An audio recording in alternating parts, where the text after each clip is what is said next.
Welcome back to Lowell Park. The Cotuit Cavaliers have a nice little homestand coming up, 3 home games in 4, including matchups against only 2 teams they haven't faced this season, Bourne and Falmouth. But first, it's a matchup against the Hyannis Harbor Hawks, who are currently last in the league.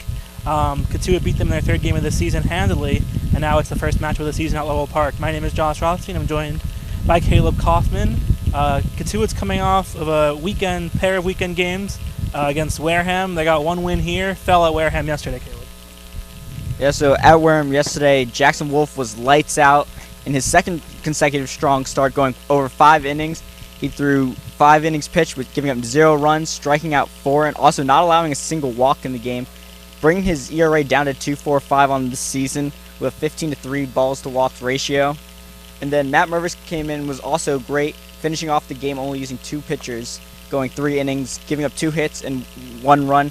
He ended up being a tough luck loser yesterday with that 1 run, as the Cavaliers were unable to push across a run with another struggle from the plate, which was the complete opposite of the first Wareham game of the weekend where we played here. We hit 13 and put up an 11 spot on the Gateman, so a big difference in the 2 games.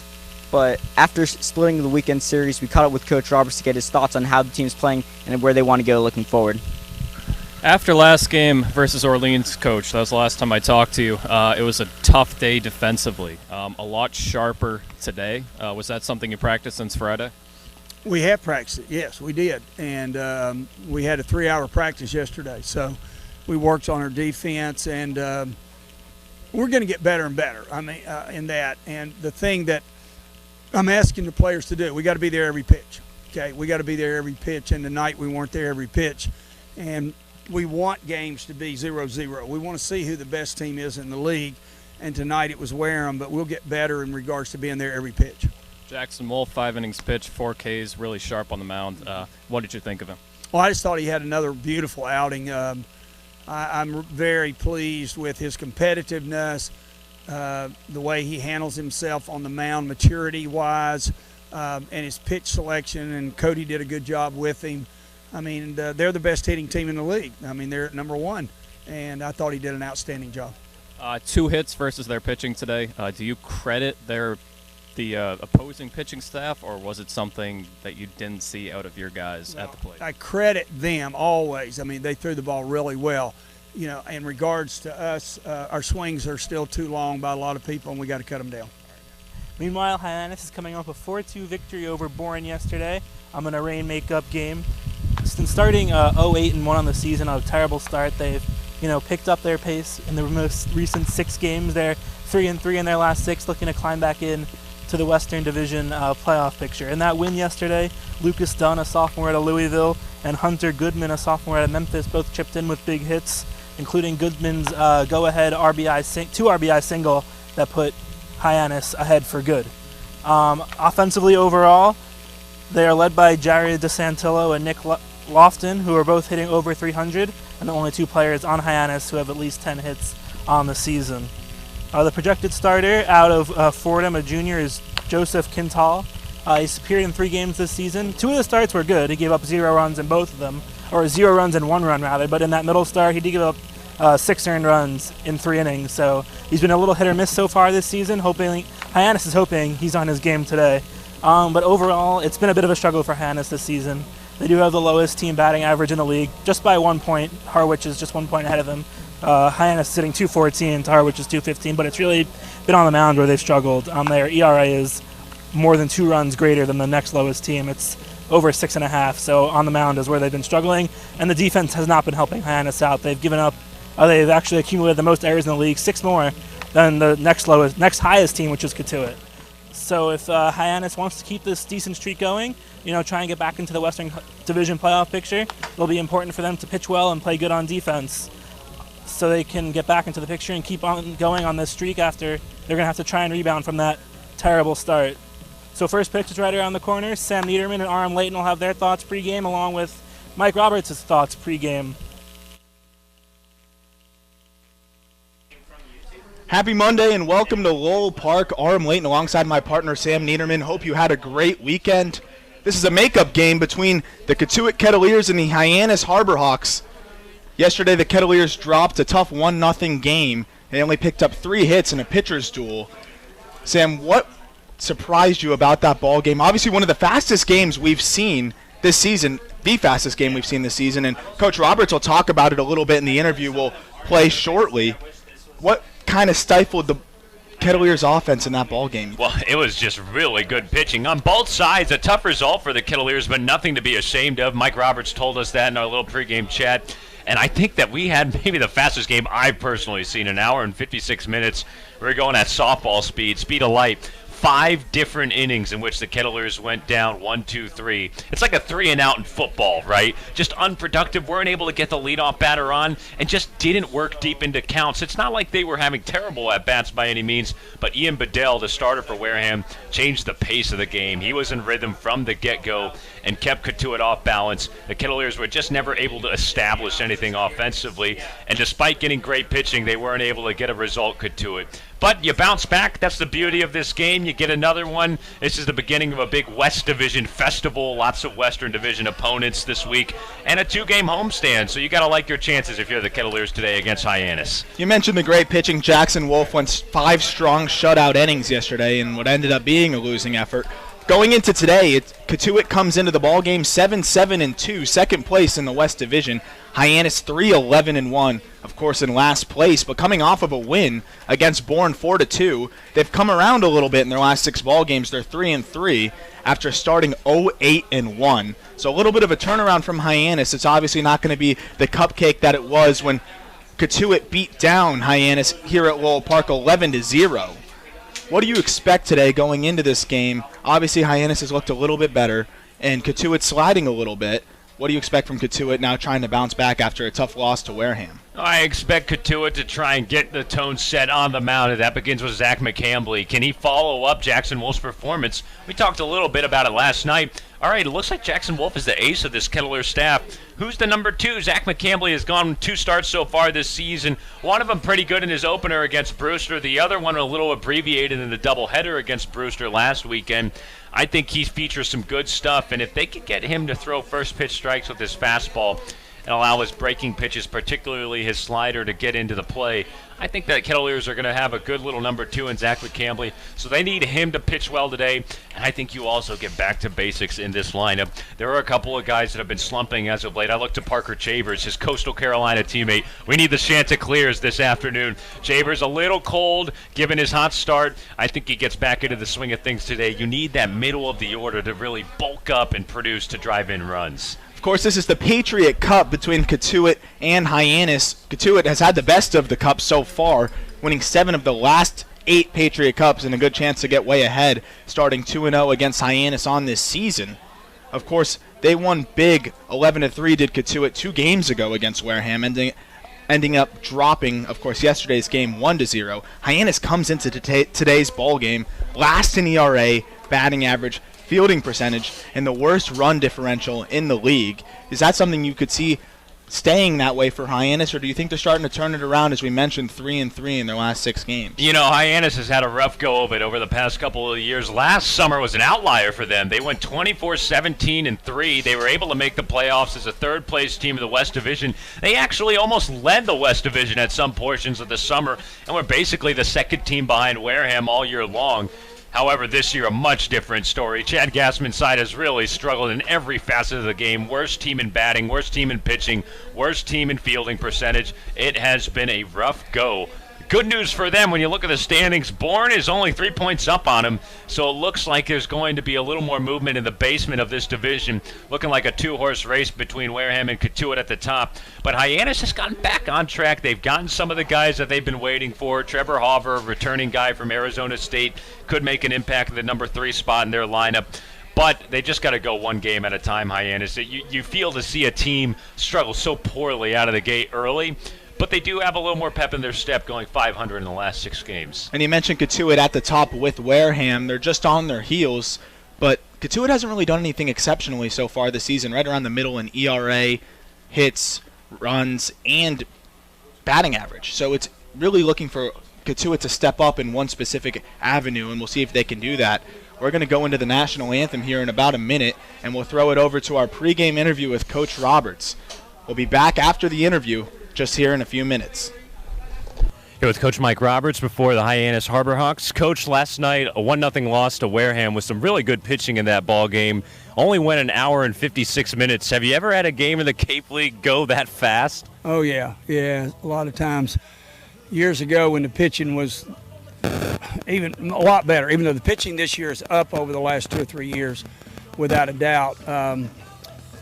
There may not be, a lot of first-rounders here, but there's a lot of really good pitchers here. And, we've had quite a few games in the past go that quick, but great ball game. We just come out on the wrong side. Why do you think that's changed a little bit in regards to the pitching nowadays? Well, just everybody's being shut down, so you're taking usually pitchers with less experience. They haven't been out there too much on Friday, Saturday, Sunday for their colleges, and so when you don't get the Friday, Saturday, Sunday guys with experience, again, you're getting inexperience with good arms, and inexperience with good arms usually means inconsistent in regards to the way they throw and the amount of innings they can throw because of the number of pitches they throw.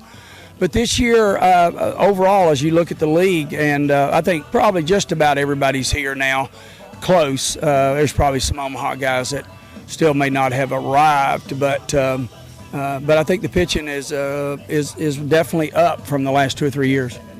You saw your team pick up a couple big double plays yesterday to get out of a pair of jams. You mentioned defense being a focal point, an area of improvement you wanted to see your team make. How has that been? Have you seen your team make that improvement so far over the course of the last couple weeks? Well, I don't know about 2 weeks, but the last few days have been much better, and it is a focal point because as I've used this term and probably have used it with you gentlemen as we've done this interview, is you'll never drive in as many runs as you let in.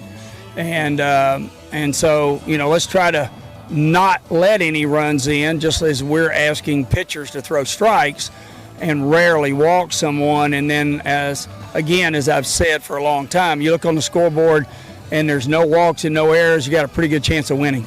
That's the plan. All righty, Coach. Enjoy this beautiful day, and thanks for your time. All right, thank you. Appreciate it. Getting ready for baseball here in a few minutes at Lowell Park. Zach McCambley will be getting the ball today for the Kettleers. He's making his 3rd start of the season. His first start, his debut, was his best outing so far. He went 4 strong against Brewster. Just gave up 1 hit, 2 runs, but none of them were earned, and struck out 4. He faced Brewster again 9 days later. Struggled a little bit. He was roughed up in 2 1/3 innings. Gave up 2 earned runs, 3 hits, walked 1, and struck out 3. And as the Kettleers take the field, we'll take you through the Hyannis batting order. Leading off is Jackson Olson playing shortstop. Batting second is Rowdey Jordan, who will play center field. Trevor Hauver, left field, batting third. Jared DeSantolo will bat fourth and play third. Lucas Dunn bats fifth and plays second. Mitch McIntyre bats sixth and plays right. Hunter Goodman will bat seventh and DH. Brooks Carlson will play first and bat eighth. And Chad McDaniel, the catcher, will round things out for Hyannis today. A little bit more on McCambley's from Coastal Carolina. Stands at 6'2", 200 pounds. He'll be a junior. Right-handed pitcher. The defensive alignment for the Kettleers today, it'll be Casey Schmidt at third base, Adam Oviedo at short, a pretty common left side of the infield we've seen so far. Nick Gonzales at second base, another mainstay. Mason McWhorter at first. Cody Pasek behind the plate, Cam Hill in left field, Donta Williams manning center, and Parker Shavers in right field. Keys for Zach McCambley on the mound today, Arm. I think you got to work the fastball to get strikes early on, but then look for him to work in a changeup and a slider as well. The big key for the Kettleers as a defensive unit behind McCambley is to play a clean ball game. You heard Coach talk about it, how he's been seeing the minor improvements with his defense over the last few days, but it takes time. It's a process, and if you want to win games, you got to have a better fielding percentage. The Kettleers have made 20 errors so far this season. That's the second most in the Cape. I think if they iron those things out and not issue any free passes on the mound, they put themselves in a really good position to win. And Jackson Olson will lead things off here, batting from the left side.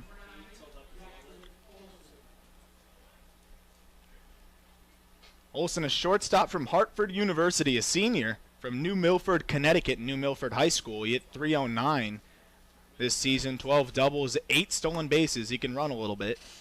Takes a first pitch fastball just off the plate, ball 1.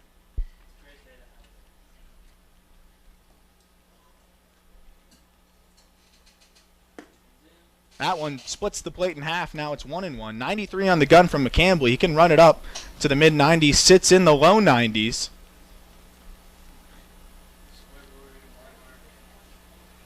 The 1-1 pitch misses away. 2-1. Olsen was a late addition to the leadoff spot. A last-minute shuffle to the lineup. Rowdey Jordan, the center fielder, waits on deck. Another left-handed hitter. The 2-1 misses up and out. McCambley falls behind the leadoff hitter, Jackson Olsen. 3-1 here. Anthony Servideo was originally supposed to start at shortstop for Hyannis, but he was a late scratch.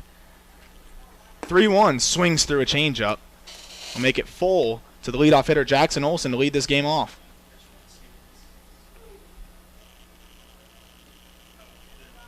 McCambley gets his sign out of the windup. Kicks and deals the payoff pitch. Spoiled away a fastball. We'll see if it's in play. And not able to make the grab is Adam Oviedo as the ball shaded towards the foul line, just towards the fence where the fans and the chairs line down. There's a little bit of a shaded area where it's tough to see as the sun hides behind the trees here that surround Lowell Park. So another life here for Jackson Olsen. We'll get another chance. 3-2.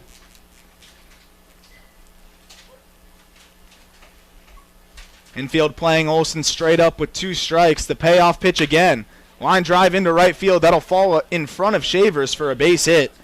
Olsen able to lead the ball game off for Hyannis with a single.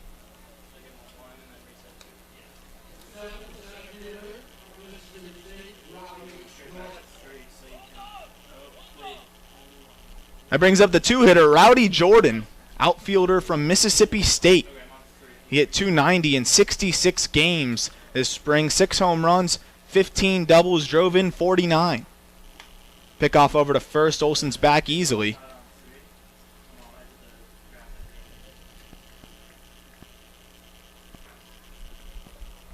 Another left-handed hitting heavy lineup, another pickoff over to first base. Batter on deck, Trevor Hauver, also a left-handed hitter. Jordan awaits the first pitch. McCambley now out of the set. Kicks and deals. Curveball swung through it, strike 1. Jordan has started his summer with Hyannis 0 for 10, still looking for his first hit of the Cape Cod season.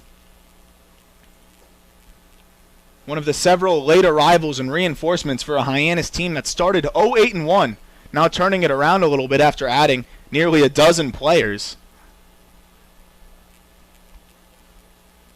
Rosters become final around July 5th. The teams will be able to move and shake just a little bit longer, and then they're locked in for the calendar month going into the playoffs, which will start right at the end of July, early August. Olsen with a big lead off of first base.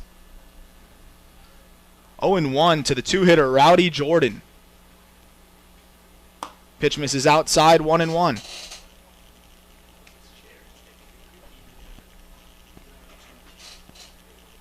Hyannis able to win a few ball games in the last 6, as we mentioned, but still struggling to hit at the plate. 198 in their last 5 games. Just 213 in their last 10. The 1-1 pitch. Misses away again, 2-1. McCambley looks a little frustrated on the mound.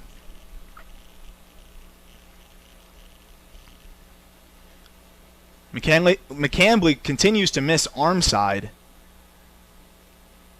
against these left-handed hitters. He comes set quickly, takes a look over at Olsen. Kicks and deals. Olsen's on the move on a high fastball, swung through for a strike, and dead to rights is Olsen. A nice throw by Cody Pasek to erase the leadoff runner.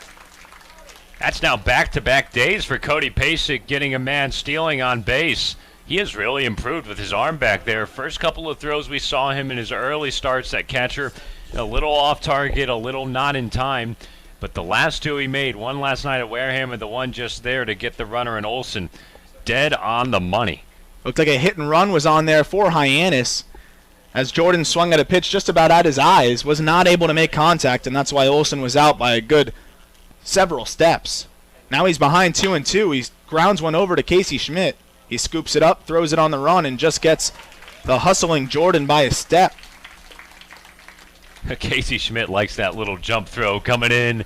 He likes to make it look a little sleeker, a little more fancy. There's nothing wrong with that. He's shown a really good glove at third base so far this year. It's like Pat Mahomes. He's more comfortable throwing on the run rather than just being stationary.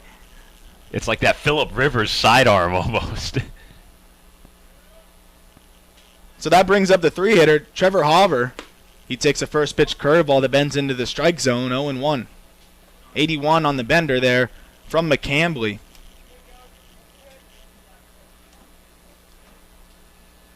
Hauver, an outfielder from Arizona State, a sophomore. He takes a curveball. This time it's low, 1-1. Mike Roberts just came out of the dugout to motion Cam Hill to play a little more back in left field. Hauver's got a little bit of power. He drove 13 home runs this season over at Arizona State, part of that potent offense led by Spencer Torkelson, who we saw in Chatham before he made his way over to Team USA, and Hunter Bishop, a first-round pick, 10th overall to the Giants. Just about every guy on that team could mash. He hit .339, drove in 50 runs as a freshman this year. He's behind 1-2 and pops one up into the shallow outfield. Donta Williams has a beat on it. He fights the sun and makes the grab. So McCambley able to erase the leadoff single by Hyannis. A nice throw by Cody Pasek to throw him out. And a 1-2-3 inning for Zach McCambley and the Kettleers. We'll go into the bottom of the first. You're listening to Cotuit Kettleers Baseball on the Cape Cod Baseball Network.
Kettleers get their first look at the southpaw Nick Mondak from St. John's University, a senior. He's from Watertown, Connecticut. He's making his 5th appearance of the summer, but just his first start, he's 0-0 with a 1.93 ERA and 4 2/3 innings pitched.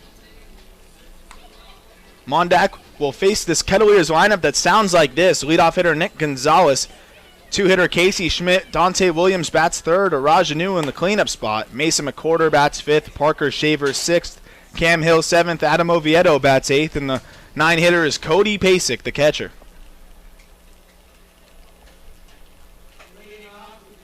Mondak mostly a 2-pitch mix. He'll throw a fastball that sits in the low 90s, a curveball that sits in the mid 70s. This season at St. John's, he was 2-3 with a 3.86 ERA, struck out 34 in 35 innings pitched. So the dangerous Nick Gonzales leads this off for the Kettleers. The first pitch takes a fastball high, ball 1. Gonzales leads the Cape League in just nearly every offensive category, and if he's not leading it, he's right around the top. Batting average, hits, on-base percentage, you name it. The 1-0, he grounds one out to the shortstop Olsen, who comes around it, throws it on the run, and gets the hustling Gonzales for out number 1.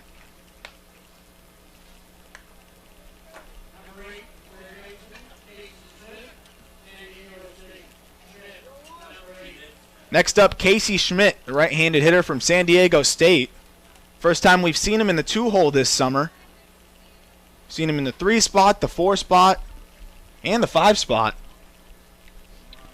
Coach Roberts experimenting with him in the 2nd hole. First fastball runs away, ball 1.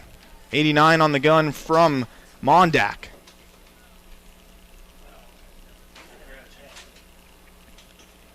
The 1-0 pitch. Blows a fastball by him 1-1. Speaking of hitters, hitting in a new spot in the lineup, Donta Williams on deck gets his first look out of the 3-hole. A 1-1 to the right-handed hitting Casey Schmidt. Out of the windup, Mondak kicks and deals. Fastball fouled away. Out of play down the first base line.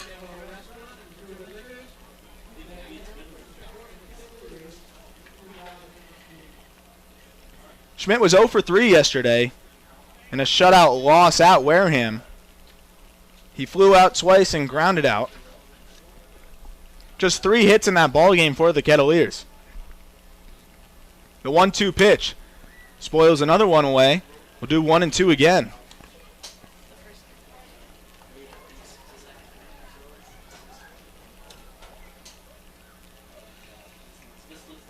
Casey Schmidt has a pair of solo shots on the season, both here at Lowell Park. Looking to get his batting average going, still stuck under the Mendoza line. The 1-2 pitch. Got him on a changeup, strike 3 swinging. 2 quick outs for Mondak here in the bottom of the first inning.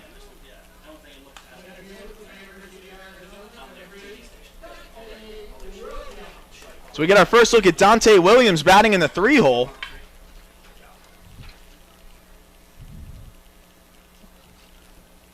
He hit 7th in yesterday's ball game. He went 0 for 3. But in the first game against Wareham, had a pair of singles to both fields, one to left field, one to right, and scored a couple runs. The first pitch to Williams, fastball, strike 1 on the outside corner. Williams, an Arizona Wildcat, you can tell by his cleats. They have the dark blue, navy blue, with a red accent on the heels. Red batting gloves as well. He awaits the 0-1 pitch. Fastball splits the plate 0-2. I think it's interesting how Mondak gets the ball for Hyannis today. Hasn't started a game in the Cape League, but this is his 5th appearance. The Harbor Hawks have been so desperate for any kind of quality starting pitching, and Chad Gassman looks to one of his trusty relievers who's only got a pocket full of innings so far coming into this game. The 0-2 pitch. That one misses high. Williams able to lay off at 1-2. Hyannis actually got a good outing last night from Billy Corcoran from Pitt. He worked 5 innings of 2-run ball in the win over Bourne, and that was his final start of the summer after he hit an innings limit. A lot of shuffling we talked about in the last broadcast. As a coach here, playing with innings limits, it can be tough. Williams fouls one off the mask of McDaniel, just able to stay alive.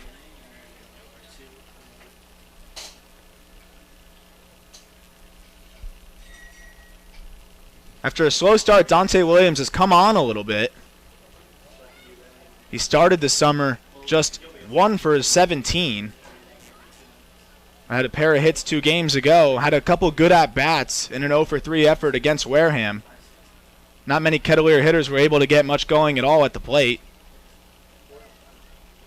The 1-2 again. Curveball that floats over his head. 2-2. Looked like Mondak lost that one right out of his hand. Yeah, it just didn't have the release point, and that almost took an upward trajectory at the end. Mondak shakes off the sign, finally agrees, in the 2-2 pitch. He spikes a fastball. 94 on the gun, the hardest we've seen from Mondak so far. That makes it full to Donta Williams with 2 outs here in the bottom of the first. On deck is a Rajanu if Williams can reach base. The payoff pitch. Swings through a fastball. Got him. So 1-2-3 inning for Nick Mondak and his first start. And we'll go into the top of the second, still scoreless. 3 up, 3 down on both ends. You're listening to Cotuit Kettleers Baseball on the Cape Cod Baseball Network.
McCambley out for his second inning of work. He'll face the cleanup hitter, Jared DeSantolo, then Lucas Dunn and Mitch McIntyre.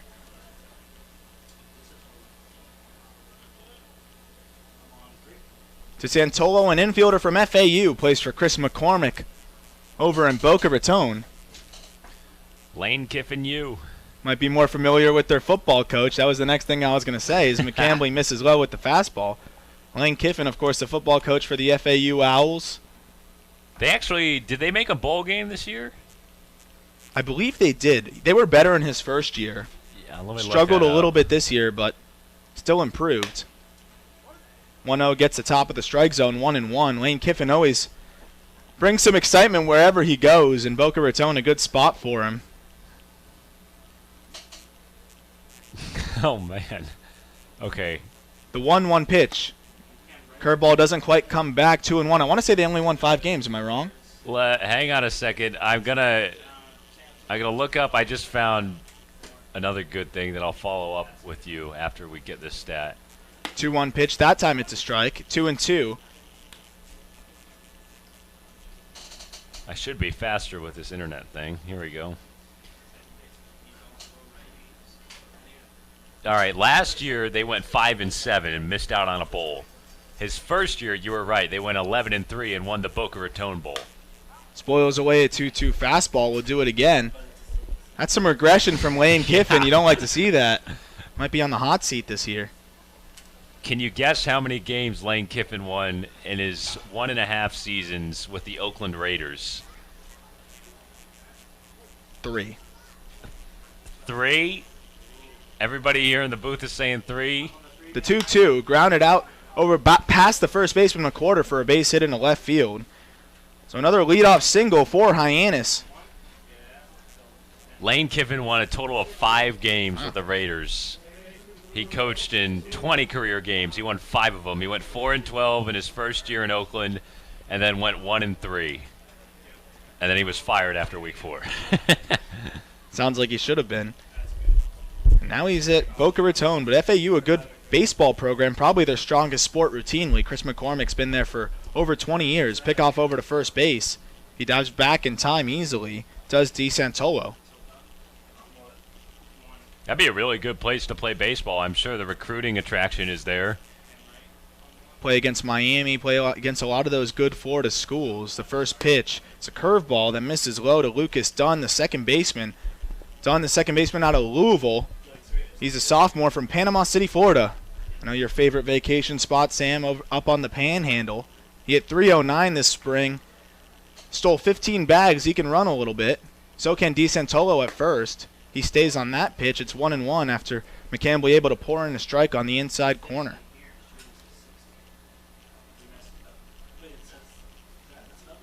Dunn 6'1", 200 pounds. Bats from the right side. Bat just above his shoulder. He wiggles it back and forth, awaiting the pitch from McCambley. Kicks and deals. A curveball again in the dirt. 2-1.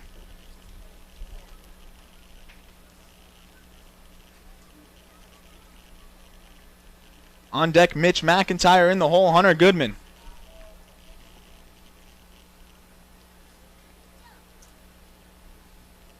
McCambley comes set right at the chest. Kicks and deals the 2-1. It's a flare out into right field. That'll fall for a base hit. Rounding second and holding up is DeSantolo. So back-to-back singles here. Seeing eye singles for Hyannis to start off the second inning.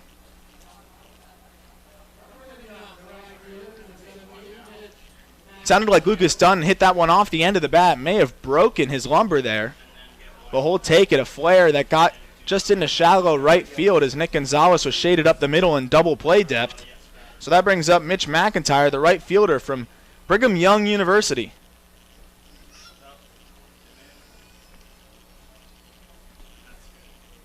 Still no outs, 2 men on. McCambley throws the first pitch. It's lifted out into center field. Donta Williams ranges over to his right. He makes the grab, tagging is DeSantolo, and the throw comes into third, but it won't get there in time as he just beats a strong throw from Donta Williams all the way at the warning track.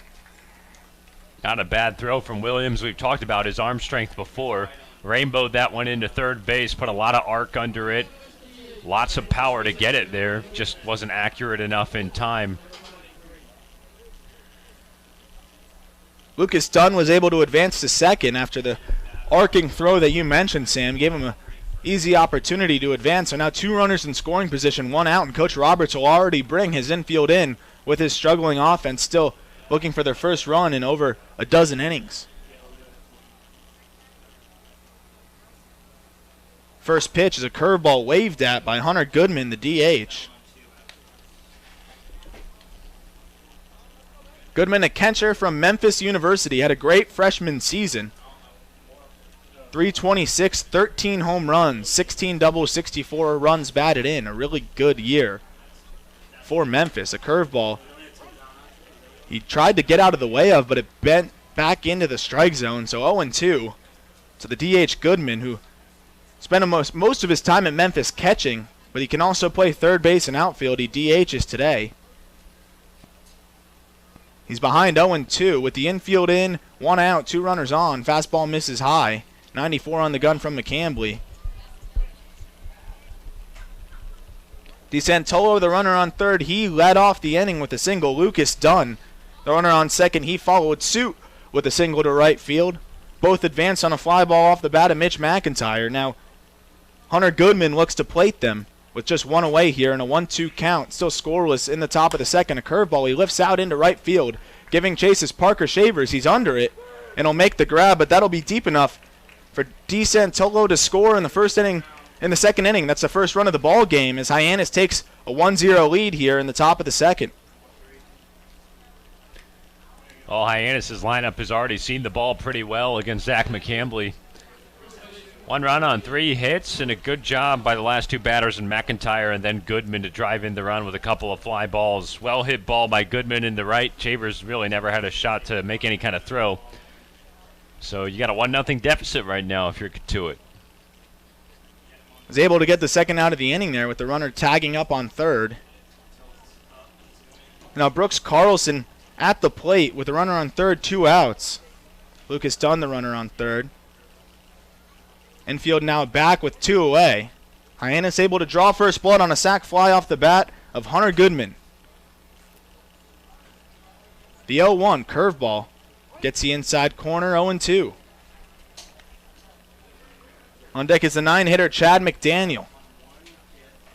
Carlson, an infielder from Sanford University in Mobile, Alabama. He tries to stay alive here behind 0-2. He takes a curveball in the inside corner, got him looking, but not before Hyannis draws first blood on a sac fly after a pair of singles. So it's 1-0 in favor of the away Harbor Hawks. We'll go into the bottom of the second. You're listening to Cotuit Kettleers Baseball on the Cape Cod Baseball Network.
Second inning of work for Nick Mondak. He worked a 1-2-3 first. He'll face Arajanu, the switch hitter, batting from the right side. The first pitch to Anu, fastball misses away, ball 1. It's been a tough go for Anu. Just 1 for his last 26 in his last 10 ball games. 1-0 is lifted out into right field. Coming in is McIntyre. He drifts back a little bit and makes the grab. Fighting the sun, he made that look a little bit more difficult. A routine fly ball to right field, able still to make the grab. So 4 up, 4 down for the Kettleers. And that brings up the first baseman, Mason McWhorter from Georgia Southern. You really feel for Rajanu. He's got to find a way to get his swing back at the plate. He's a fastball hitter, so I understand the early swing in account to see if he can attack a pitch that he likes, but just not the best of at-bats for him over the last couple of games. McWhorter fouls off the first pitch. McWhorter has started off with the Kettleers here 3 for 15. He's driven in 1 run so far. The 0-1 pitch, he takes a fastball just up and out, 1-1. McWhorter's made 5 straight starts at first base since he got here. Teammate of Joe Nahas at Georgia Southern. The 1-1 pitch, he lifts a curveball up in the air. Fighting the sun is the first baseman, Carlson. He's called off by the second baseman, Dunn, who makes the grab. So 2 quick outs here for Mondak, able to induce 2 weak fly balls to the right side, and Parker Shavers will look for the first hit of the ball game for the Kettleers. Remember what we talked about in the open, 3 and outs, right? Just like in football, 1, 2, 3 inning. Kettleers in danger of going 1, 2, 3 at the plate here in the first 2 innings. The first pitch to Shavers, fastball right down Broadway, strike 1.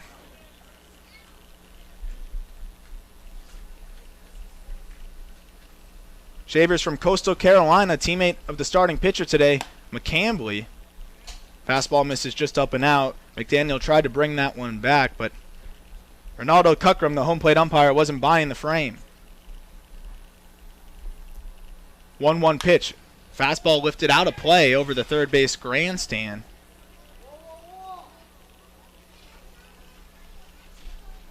So Shavers trying to stay alive here, behind 1-2 against the southpaw Mondak.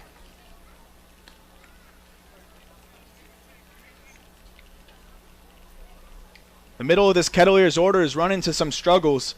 Shavers as well. He's 3 for his last 16 after a pretty hot start to his summer. Infield plays Shavers straight up. The 1-2 pitch. Fastball right down the middle, got him looking. So 6 up, 6 down for Mondak through 2. We'll go into the top of the third. My partner Sam Niederman will take over. You're listening to Cotuit Kettleers Baseball on the Cape Cod Baseball Network.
Back at Lowell Park, top of the third inning. Hyannis on top of Cotuit, 1-0. And Hyannis back at the plate, 9-1-2 due up against the right-hander Zach McCambley, Chad McDaniel, Jackson Olson, and then Rowdey Jordan.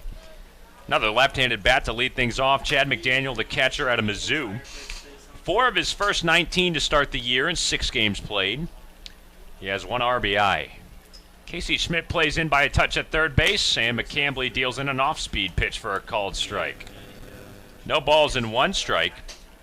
Hyannis took the lead in the top of the second inning, an RBI sac fly by Hunter Goodman. 0-1. Knocked on the ground foul to the right of first base, nothing in 2. 3 hits already for Hyannis through 8 batters in their order. Kettleers have gone down in order in their first 2 trips to the plate. 6 up and 6 down against Nick Mondak, the lefty. McCambley's 2-strike pitch. Fastball lifted to right center field. Chavers coming in for it, and he makes a catch on the run for out number 1. Hope you're having a great day wherever you may be listening. This is a makeup game between these 2 teams. It was supposed to happen on Friday of that week where we had the 4 different games impacted by weather. Monday games that are makeup games typically don't draw a huge crowd, and Mike Roberts was a little scared of that earlier when we talked with him. He didn't know if there would be too many people that showed up, but actually not too bad. Some more folks have filed in the last inning or so. Third base grandstand almost filled up to capacity. Here's Jackson Olsen. He's ahead in the count. 2 balls and no strikes. Visiting grandstand a little more sparse on the first base side. Lots of 4th of July patriotic red, white, and blue being sprinkled around the ballpark as well. Different American flags being put in different places around the concourse. Fly ball to center. Williams has it. 2 down here in the visiting half of 3. Good job by Williams there, the center fielder. That ball was hit hard off the bat. They always teach you as an outfielder, first step back, it's always easier to come in. That's exactly what he did. Was able to come in and get a line drive off the bat of Jackson Olsen. McCambley's retired the first 2 he's seen in this frame. Nobody on with 2 outs, and Rowdey Jordan at the plate 0 for 1 with a ground out to third base. First pitch fastball at 93 miles an hour in the dirt. Beautiful day for baseball. Sunny, clear skies, 75 degrees. It's just perfect when you walk outside the door. It doesn't feel too hot, doesn't feel cold, just right there in the middle. 1-0. Fastball on the top part of the zone, called for a strike at 95 on the radar gun. 1-1. 1-0 Hyannis in the top of the 3rd inning. 2 outs and the base is empty. McCambley shakes off Pasek, now gets his sign. 1-1. Fastball called for a strike at the knees. 95 with the velo, starting to pump it up there a little bit. Kettleers in the home white pinstripes, trimmed in maroon. Hyannis in the road blue tops on white pants, trimmed in orange. 1-2 to Jordan. Fastball jammed him, but he's just able to get a piece of it foul. Keep the count at 1-2.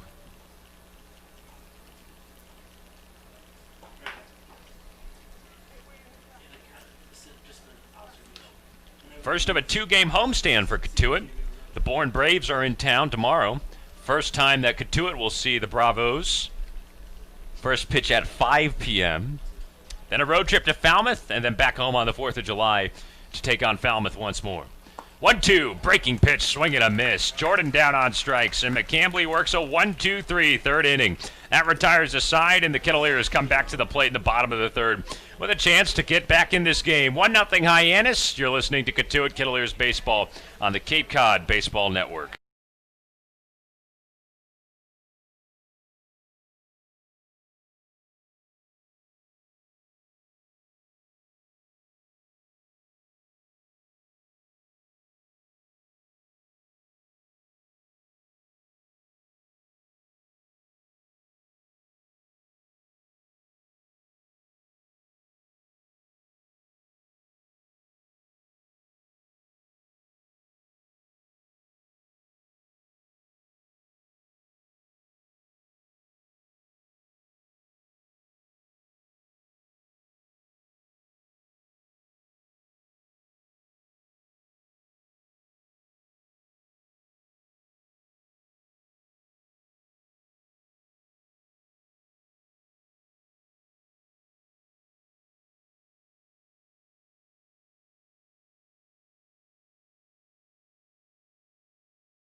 in Lowell Park. 1-0 Hyannis, bottom of the third inning, and the Cotuit Kettleers at the plate with 7, 8, and 9 due up. Cam Hill, Adam Oviedo, and Cody Pasek on to face a left-hander, Nick Mondak. He has worked a perfect 2 scoreless so far. Cape Cod Healthcare is the leading provider of healthcare services for residents and visitors of Cape Cod, with 2 acute care hospitals and more than 450 physicians. For more information, please visit capecodhealth.org. Cape Cod Healthcare, expert physicians, quality hospitals, superior care. Aram, it's been a slow start at the plate for the Kettles so far. What do they got to do to adjust? Really not getting on top of the ball. We talk about striking out and flying out, how you're not really putting much pressure on the defense, and that's something they need to do, especially with Cam Hill, the speedster, and then the top of the order flipping it back over. Put the pressure on the defense when your offense is struggling rather than just popping up. Cam Hill has a chance to reverse that trend. A left-handed batting left fielder from Kentucky. First pitch from Mondak, a fastball ripped foul down the right field line, out of play. No balls and 1 strike. DeSantolo plays in by a couple of steps at third base, maybe suspecting a bunt. Cam Hill has laid down a couple of bunts this season. It's been one of his little specialties at the plate. Mondak from the windup, 0-1 pitch. Breaking ball, high and outside, 1 ball and 1 strike. Hill 8 for 35 to begin the summer. 2 RBIs, 7 steals, that's second best in the Cape.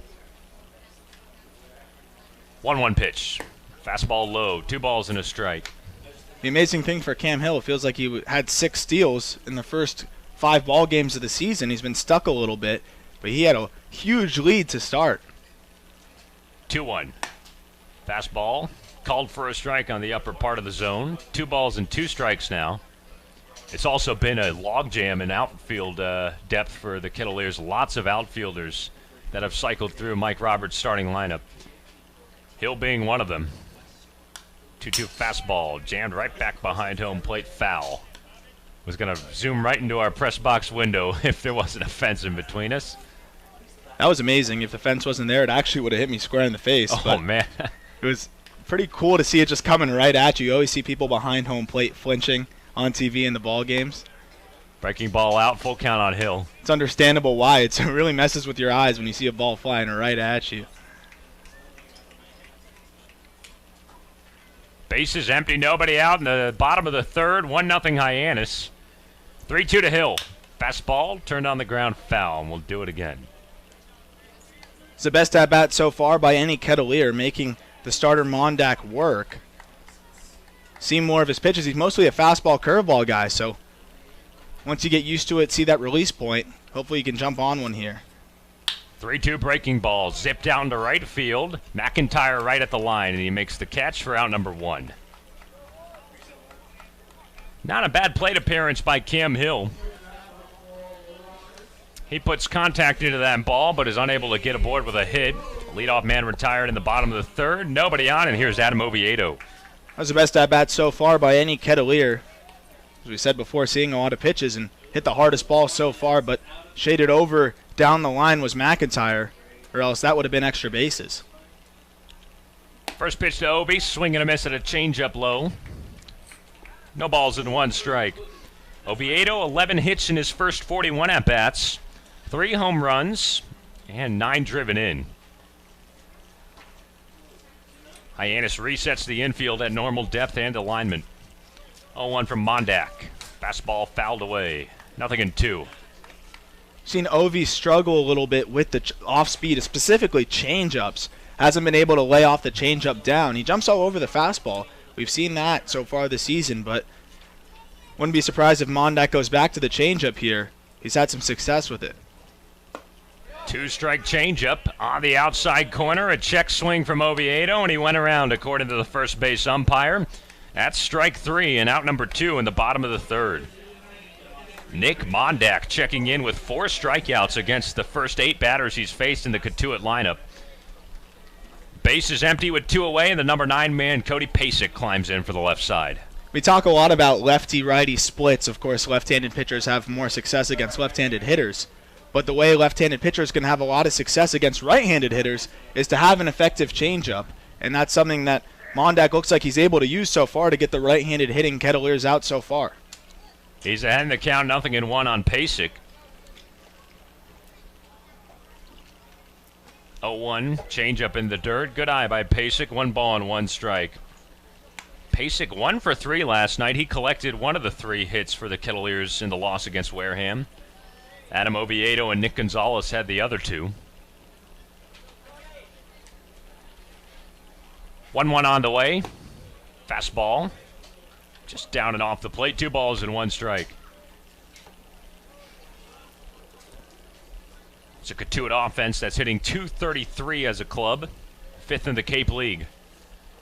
2-1. Hit sharply to short. Funneled in by Olsen. And he's able to make the play for out number 3. Nothing doing for the Kettleers. And 1 time through the order against the lefty Nick Mondak.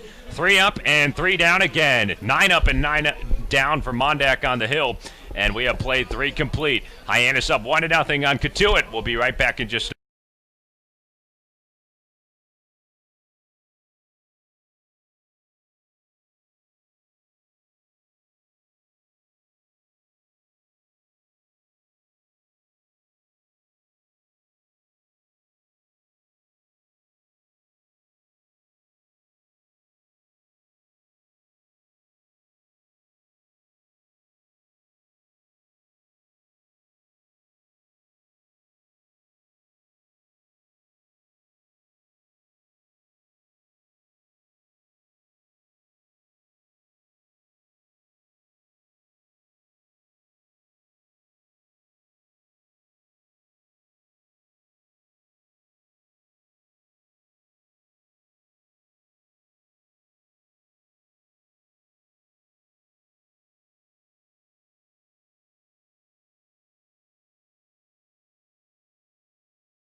Cotuit and Hyannis. Top of the 4th inning. Hyannis leads 1-0 over the Kettleers.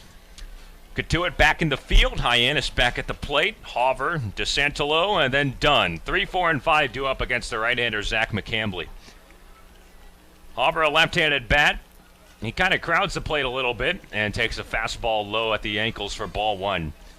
Casey Schmidt plays in on the edge of the grass at third base. Everybody else at normal depth and alignment.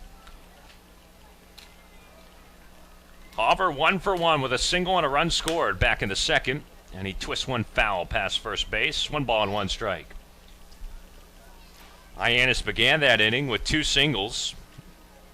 Then a fly ball by Mitch McIntyre into center moved both runners into scoring position. Hunter Goodman capped it off with a sacrifice fly into right field.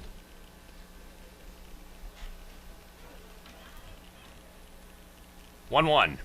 Fastball hit up the middle. Diving stop by Nick Gonzales. Not able to get it done, and it goes into right center for a single. Trevor Hauver checks in with his 2nd base hit of the game. Or first, I beg your pardon. And he's aboard to lead things off at the top of the 4th. Here's Jared DeSantolo, who is 1 for 1 with a base hit. And a run scored. Hauver now 1 for 2. 1-0 Hyannis. 1 on and nobody out.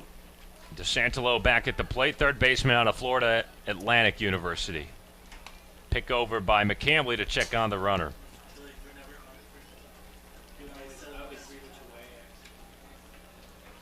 McCambley out of the stretch for the 3rd time this afternoon. Another throw over to check on the runner, and Hauver, who dives back in safely. Sunny day at Lowell Park. Schmidt still in at third base by a touch. First pitch home to DeSantolo. That's off the plate. A breaking ball, ball 1. Hyannis leads it 1-0 in the top of the 4th with a runner on and nobody out. Kettleers crushed the Harbor Hawks in the first meeting between these 2 teams. That was the 3rd game of the season for Cotuit, an 11-0 shutout win. 1-0 fastball framed on the outside corner, 1-1. That was back when the Kettleers started the year 3-0. Began 4-1. Have tailed off since. Just 3-6-2 since that start. Hauver the lead at first, held on by Mason McWhorter. Double play depth for the middle of the infield. 1-1 breaking ball way high and outside, and Pasek did a good job to scatter and catch it. 2-1.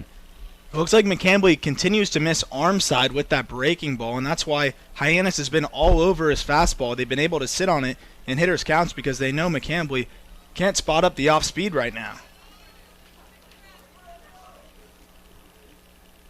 DeSantolo, the batter at the plate, in the driver's seat. 2 balls and 1 strike. Pitch, fastball low and in. Check swing. Appeal to third. He did not go around, according to Dave Viveros, who's behind the pitching mound and in between second base. 3-1 count.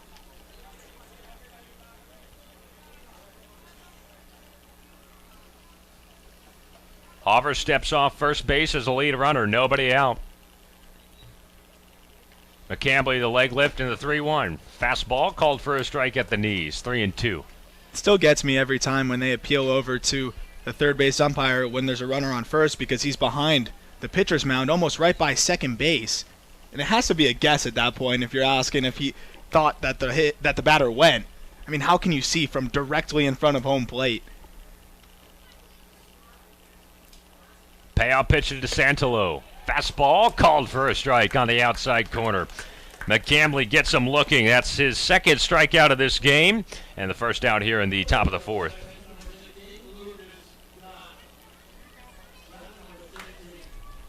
One down with a man on first and Hauver. Lucas Dunn back at the plate. He's a 1-for-1 with a single back in the second. Right-handed batting second baseman. Kettleers still have the middle of the infield at double play depth. McWhorter still holds on the runner, and McCambley steps off the runner. 1-0 Hyannis over Cotuit in the top of the 4th. And a throw over to check back on Hauver, who's able to duck back in safely.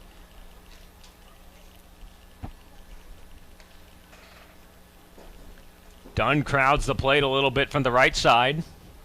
McCambley stands straight up in the stretch. First pitch, swing and a miss at a 93-mile-an-hour fastball. Cotuit and Hyannis are noted as rivals. They play for the Barnstable Patriot Cup, which debuted back in 2004. This is the 16th summer with it. It's actually been a thing ever since Mike Roberts arrived in Cotuit. 0-1 breaking pitch down and out. 1 ball and 1 strike on Dunn. Cotuit leads the all-time Patriot Cup Series 10-5, and the Kettleers have won 7 of the last 8 Patriot Cups, including last summer's. Cotuit won 4 of the 6 matchups against Hyannis. Another throw over to check on the runner and Hauver. Last time that Cotuit lost it was back in 2015. That was a Hyannis club that went all the way to the Cape League Finals and lost against the YD Red Sox. 1-1. Fastball just off the plate. 2-1 on Dunn.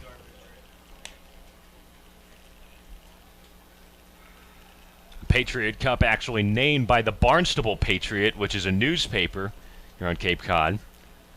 Although it sounds pretty good given the Americana feel of the Cape League, just the patriotic tones of playing summer baseball.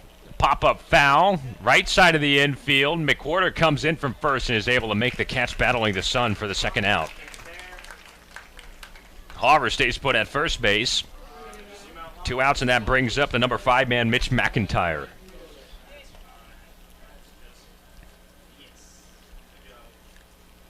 Top of 4, and Cotuit trails 1-0. McIntyre at the plate, the right fielder out of BYU. He's 0 for 1 with a fly ball into center. Kettleers push the middle of the infield back to normal depth. McWhorter still holds on at first, and McCambley throws over to first once again. Schmidt plays in by a step at third base.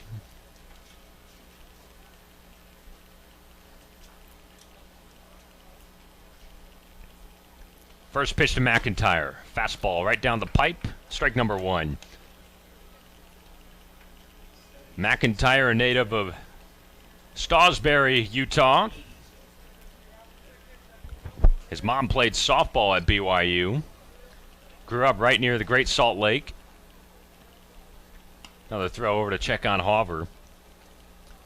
He has a twin brother and is a computer engineering major. Kettleers down 1-0 in the visiting half of the fourth. One man on with 2 outs. McCambley out of the stretch, 0-1. Breaking pitch in the dirt. Runner going and Hauver. Late throw from Pasek, who I'm not quite sure knew that the runner was going. He had to look down in the dirt at that breaking ball. And Hauver's able to steal second safely. It seemed like an inadvertent delayed steal. Sometimes you can catch the catcher napping on a delayed steal, but I think he was trying to get a jump on the dirt ball, was surprised by Pasek picking it, and then ran a little late. Pasek thought he was staying home. By the time he looked up, he was already halfway to second base. Hyannis with a runner in scoring position, and a throw into center field by McCambley. He tried to use a spin move to check on the runner. Adam Oviedo wasn't quite ready to catch it, and instead it went into center. Donta Williams backed it up. Hauver stays put. It was kind of a delayed steal on that last play. Hyannis a chance to add to their 1-0 lead in the top of the fourth. Man on second with 2 outs. McIntyre at the plate, 1 ball and 1 strike. McCambley ready. Here's the pitch. Swing and a miss at a slider downstairs. 1-2.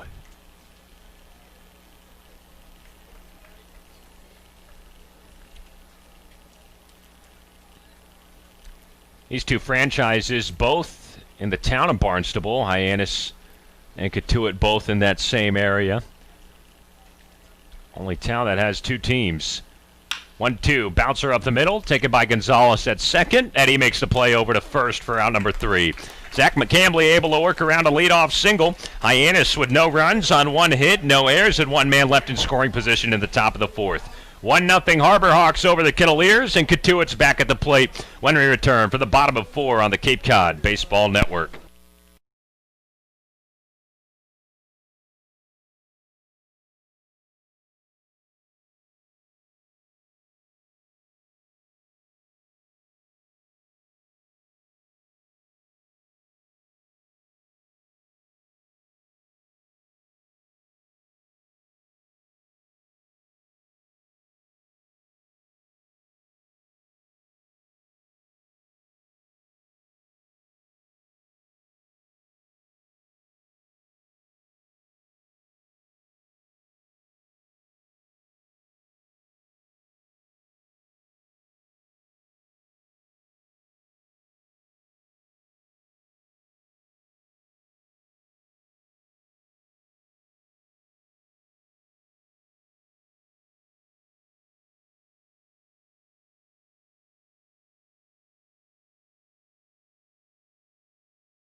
Schmidt and Donta Williams to lead things off for the Kettleers in the bottom of the fourth inning. 1, 2, and 3 due up against the left-hander Nick Mondak.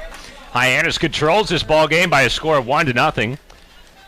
Gonzales a chance to get things started. He's 0 for 1 with a ground out to short his first time up. Sam Niederman alongside Arm Layton. Glad you could join us on this sunny Monday afternoon in the village of Cotuit. Mondak's first pitch, fastball up and out. 1 ball and no strikes to Gonzales. He has been the most consistent, the biggest star in the Kettleer lineup. 20 of his first 54, leads the Cape in batting average, RBI, walks, runs, OBP, and slugging. 1-0 breaking ball, way upstairs, 2-0. And we've seen him develop. First few games, patient approach, lots of walks. Last couple of games, very aggressive. He's been getting a lot of lumber to the baseball. He's not your traditional leadoff hitter. He's happy to jump on the first pitch, and it's been really good for him so far the last few games. Mondak a called strike with a 92-mile-an-hour fastball, 2-1. He extended his 16-game on-base streak to open up the summer last night against Wareham. Reached on an error and also singled. 2-1 home. Fastball tailed into the air. Out of play, foul on the right side. 2 balls and 2 strikes on Gonzales. Was a part of a New Mexico State offense this past spring that just raked. He was 3rd in the entire country in hits with 95, 4th in RBI with 80, and 3rd in runs scored with 80 as well. Mondak the windup at the 2-2. Fastball dives away, full count. Grew up in Vail, Arizona. That's just south of Tucson. Then made the move east to Las Cruces, New Mexico. I like that home of the New Mexico State Aggies. Yeah, I had to put a little Latino flair in there. Slightly open stance for Gonzales. 3-2 pitch. Fastball whipped off, foul on the right side. Still 3-2. That's just right on the Rio Grande. New Mexico State. I've never been to New Mexico. I heard it's a nice state. Never been either. Arizona I have. One of my favorite films, Hell or High Water, was filmed in New Mexico. It's a Western that's set in Texas, but it was filmed in New Mexico. Beautiful movie. Kettler's down 1-0 in the bottom of the 4th. And Mondak wants to run through the signs again. He steps off the rubber. And this is where Nick Gonzales eats. He's comfortable with a full count. He loves it. He knows a pitch has to be around the strike zone, but he knows he can pick it up and leave it if it's not. Payoff pitch, swatted away, foul again. Gonzales stays alive with a 3-2 count. And his pitch recognition is so good that, going off of what I was just saying, with a full count, he's comfortable that he knows when to pull the trigger and when not to. That was a borderline pitch there. He's able to spoil it away. And you'll very rarely see Nick Gonzales go down looking. 8th pitch of the at-bat. 3-2 breaking ball. High and tight. That's ball 4. Nick Gonzales with a walk to start things off for Cotuit in the bottom of the 4th. Well, it had been a minute since he had walked. It's his 12th on the season, a league best. And Gonzales is aboard first with nobody out, and Casey Schmidt at the plate. 0 for 1 with a strikeout.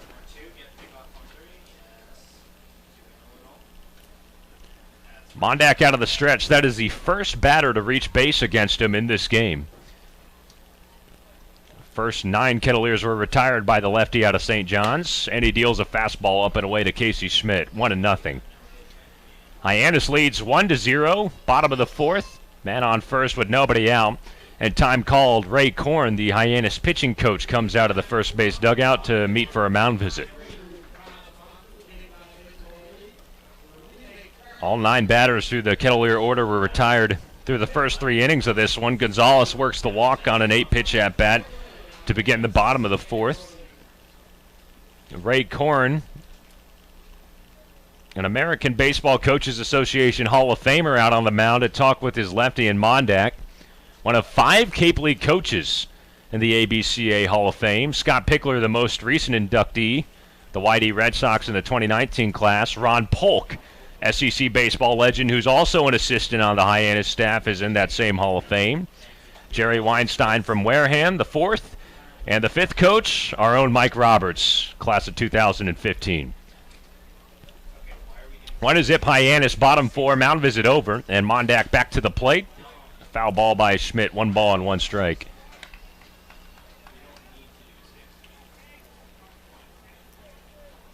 Hyannis took the lead in the 2nd on the RBI sac fly by Hunter Goodman. 1 run on 4 hits for the Harbor Hawks. No hits so far this afternoon for Cotuit. Gonzales off first, held on by Carlson, and Mondak throws over that way.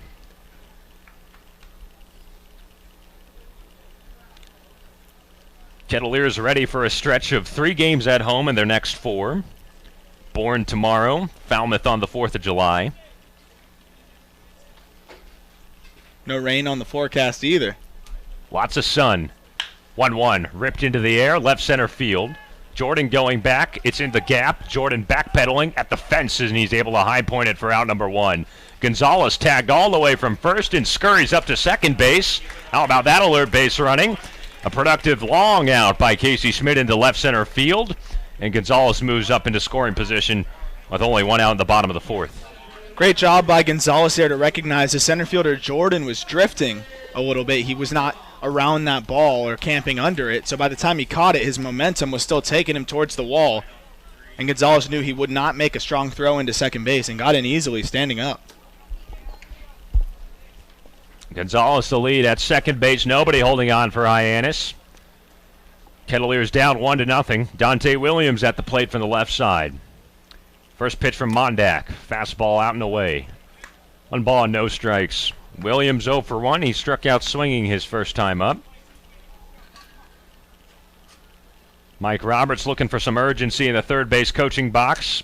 That's currently covered up by the shade of the trees behind him. DeSantolo plays a little in at third. 1-0 to Williams. Wave and a miss. 1 ball and 1 strike. Coach Roberts has the quarter zip on. It's 75 and perfect. I guess he wants the layers. It probably will cool down later, but it's summertime. It's July the 1st. Chance for Cotuit to get back into this game. Down 1-0 in the 4th. Gonzales on second, 1-1 to Williams. He shows bunt and breaks the plane for strike 2. Williams wanted an appeal down to third base, but Ronaldo Cuckram, the home plate umpire, said you went around regardless. Williams a grin as he steps out of the left-handed batter's box and looks to reset.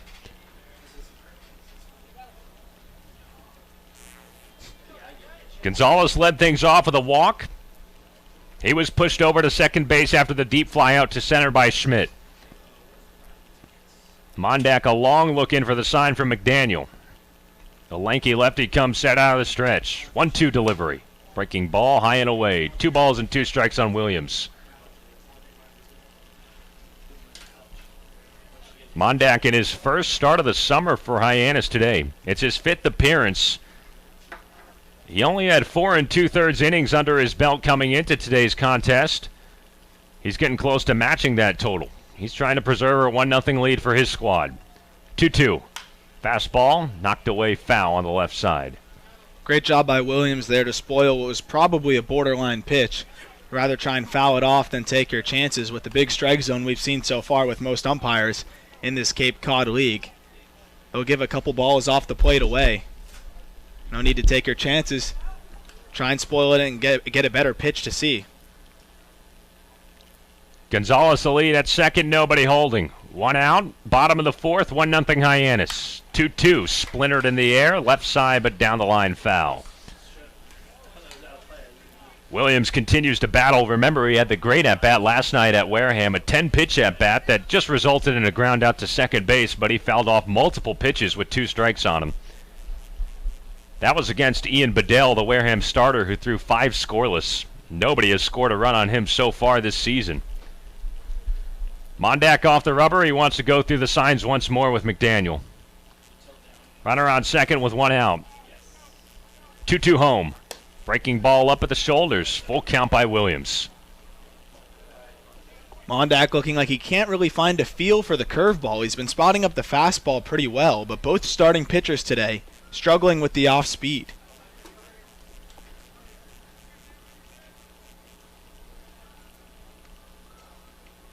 One nothing Hyannis in the bottom of the 4th. Man on second with 1 away. 3-2. Fastball whipped away foul on the left side. Again out of play. Donta Williams continues to find a way to protect. And it's a great situation for Williams when you know the pitcher is struggling with his off speed and a full count.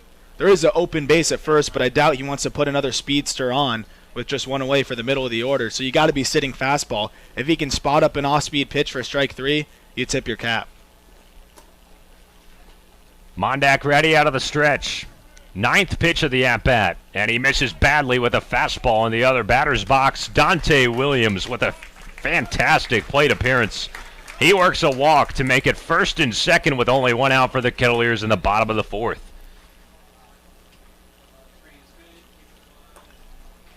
Nick Gonzales thought about going to third on that last pitch. It got off the end of McDaniel's mitt behind home plate, but instead he stayed put. And it looks like Chad Gassman is ready for a pitching change. The Hyannis manager comes out of the dugout, And he says that's enough to his lefty, Nick Mondak. He works 3 1/3 innings, but he's responsible for the 2 runners on base. And Cotuit has a chance to take the lead for the first time this afternoon. We'll get you the new Hyannis pitcher when we come back in just a moment on the Cape Cod Baseball Network. Kettleers down 1-0 in the 4th, and you'll be right back after this.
Welcome back to Cotuit. New pitcher on for Hyannis. That is it for Nick Mondak. And a right-hander comes out of the pen.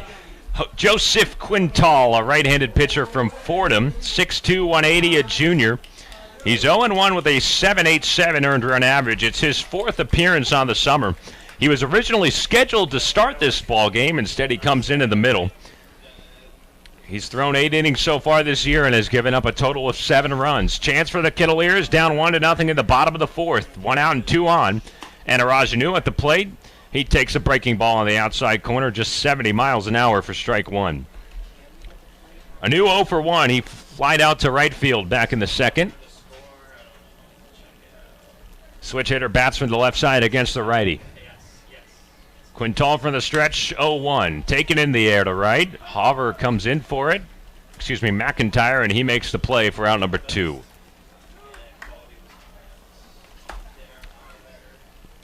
Quintal gets his first out of the bullpen with just 2 pitches. Anu retired again.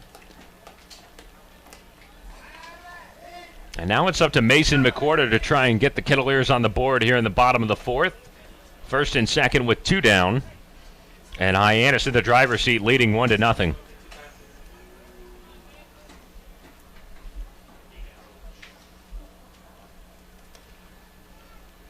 Quintal looks in for a sign from McDaniel. He's got it. Both runners not being held on. First pitch. McWhorter swings and foul tips a breaking ball. That curveball only coming in the low 70s. It's strike 1. No balls and 1 strikes to McWhorter, who is 0 for 1 with a pop out to second base. First baseman out of Georgia Southern.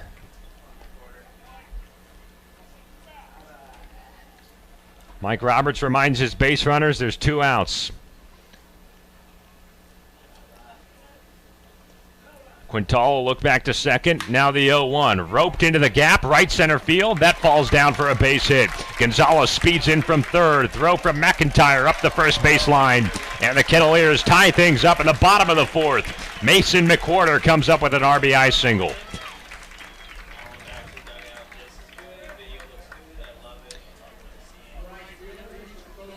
It had been coming, and Cotuit finally gets their first hit of this game. Mason McWhorter with an RBI single into right. It comes with 2 outs to plate Gonzales. And Cotuit has tied this game 1 run apiece. Still 2 outs in the bottom of the 4th. 1st and 3rd, and Parker Chavers returns to the plate.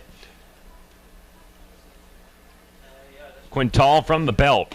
First pitch curveball in there for a called strike. 0-1 on Chavers. He's 0 for 1 with a strikeout looking. McWhorter, the runner at first base, held on by Carlson. Williams, the runner at third base. Nobody holds him on. 0-1. Breaking ball, yanked outside. 1 ball and 1 strike on Chavers. Nick Gonzales worked the walk with a full count to begin the inning. Casey Schmidt moved him over with a fly ball into center field. Donta Williams worked a 9-pitch walk. And Mason McWhorter comes up with a 2-out single against the new right-hander out of the bullpen in Joseph Quintal. You can charge that run to Nick Mondak. That was his base runner, and Nick Gonzales who came around to score. 1-1 to Chavers. Runner going from first to McWhorter. Defensive indifference, no throw. No choice for McDaniel with the runner on third and Williams. Now the Kettleers have 2 in scoring position. Second and third, 2 outs, nobody holding on. 1-1 game in the bottom of the 4th. Quintal set at the belt, 2-1 to Chavers. Breaking ball in the dirt, good 5-hole block by McDaniel. 3-1.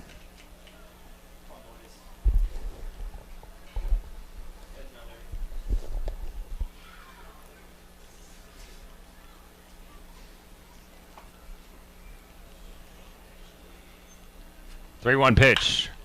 Fastball hammered in the air, deep right. Say goodbye, Parker Chavers. A home run for the Kettleers. And that's a 3-run bomb to open things up in the bottom of the 4th. Cotuit 4 and Hyannis 1 in the blink of an eye. And that's right in a lefty's wheelhouse. Down and in. A pitch you can just lift out to the shallow part of right field there. And a blast from Parker Chavers right over Hyannis' bullpen. Wow, Parker Chavers jumps on a 3-1 fastball and cranked it deep to right field all the way into the Hyannis bullpen. McIntyre looked up at it, and he knew that he had no play on it. And Cotuit breaks it open, and just with 2 hits takes a 4-1 advantage over Hyannis. Base is empty with 2 outs and Cam Hill at the plate. Swing and a miss at a changeup, nothing in 1. Hill's 0 for 1 with a line out into right field. Well, Cotuit's offense looked like it was sleepwalking through the first time through the order, but this time they're able to get into the Hyannis bullpen, specifically after the 2 walks from Mondak in this inning, and busted open. All 4 runs coming home with 2 outs. McWhorter, the RBI single, and now Chavers, a 3-run home run. That is his 2nd of the season. We've talked about it a lot already this year. Cotuit lives and dies by the long ball. First in the Cape League in home runs and also in strikeouts. Offense has been a premium so far, but now they're able to get 3 on 1 swing. Curveball to Hill. He checked his swing and went around. Strike 2. 1 ball and 2 strikes. That's the 16th home run of the summer for Cotuit.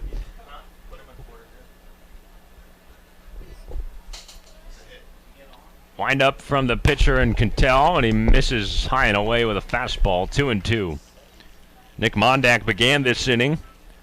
Walked 2 of the first 3 batters that he saw and exited the game. Quintal trying to get out of it. 2-2. Breaking ball, turned on the ground to first, but it dribbles off foul. McWhorter, the 2-out RBI single. Chavers, the 3-run bomb to right. 4 runs on 2 hits for Cotuit at home, no errors. 1 run on 4 hits and no errors for Hyannis on the road.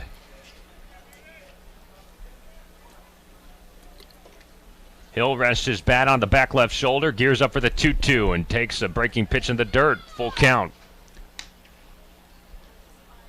You could hear the oohs and the ahs from the crowd here at Lowell Park after that last Chavers blast. One of those plays where you just tip your cap. 3-2, fouled away by Hill. He stays alive. It's the only kind of reaction that you can. It's the kind of reaction you can get only in the Cape League. Just one of those where you appreciate the future glimmer of what a prospect brings to the next level, and Chavers is one of those guys. 3-2 breaking ball, swing and a miss by Hill. That's a strikeout to end the inning. But Cotuit gains the lead, a 4-run inning on 2 hits. 2-out RBI single by Mason McWhorter, and then a 3-run home run by Parker Chavers, and the Kettleers control it 4-1 as we venture on to the 5th. Aram Layton back with the play-by-play when we return on the Cape Cod Baseball Network.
For the Kettleers, and now he has some run support after a 3-run bomb off the bat of Parker Shavers. It's now 4-1 in favor of Cotuit. He faces a DH Hunter Goodman, then Brooks Carlson and the 9-hitter Chad McDaniel. First pitch fastball fouled away, strike 1. McCambley's been able to battle out there despite not having his best stuff. Seen him struggle to locate the off speed, but mostly going to the fastball and trying to induce weak contact. He's struck out 3 so far. Ground ball over to Schmidt, and it eats him up. It takes a big hop off the lip. And Goodman will reach base to lead off the 5th inning. I feel like we jinxed Casey Schmidt after applauding his defense early in this game. A tough play, especially with the break from the shadows at third base. It took a weird hop on him at the last second and nicked off the heel of his glove. So Goodman reaches on the error. It'll be charged to the third baseman Casey Schmidt, and Brooks Carlson will come to the plate. He struck out looking in the 2nd inning.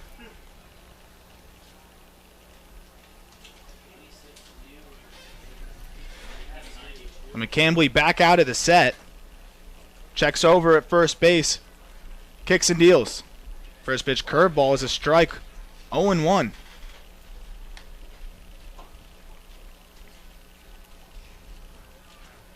The Kettleers scored 4 runs in the last inning, 3 of them thanks to Parker Shavers and 1 on a base hit off the bat of Mason McWhorter.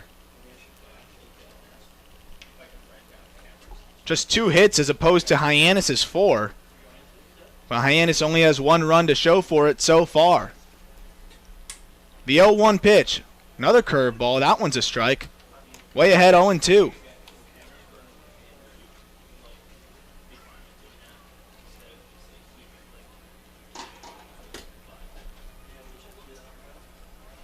Goodman a modest lead over at first. McCambley kicks and deals the 0-2, a fastball that just misses low. Still sitting in the mid-90s is McCambley. That was 94 on the gun on that 0-2 fastball. Now it's 1-2.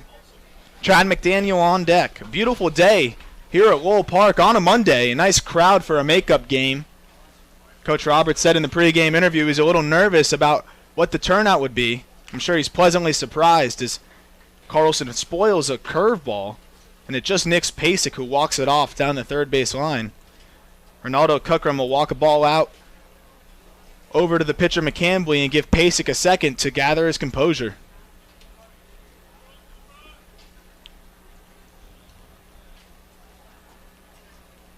Not a cloud in the sky. Can't draw up a much better day for some baseball. 75. Not much wind. It looks like the report is it's going to be that way the rest of the week, especially for the 4th of July family fun day on Thursday. We'll have the parade at 11 in the morning, which will feed right into Lowell Park. We'll have a hitting competition and, of course, a Kettleers ball game. They'll take on Falmouth. The 1-2 pitch. Grounder out to Oviedo. This could be 2. The flip to Gonzales. Turn over to first. McWhorter a big stretch. And they're able to get a double play. 6-4-3. And there's 2 outs here in the 5th. Good job by the middle of the Kettleer infield. That's another good double play from them. We saw it last night. Adam Oviedo and Nick Gonzales have developed a good rapport between each other in turning that double play.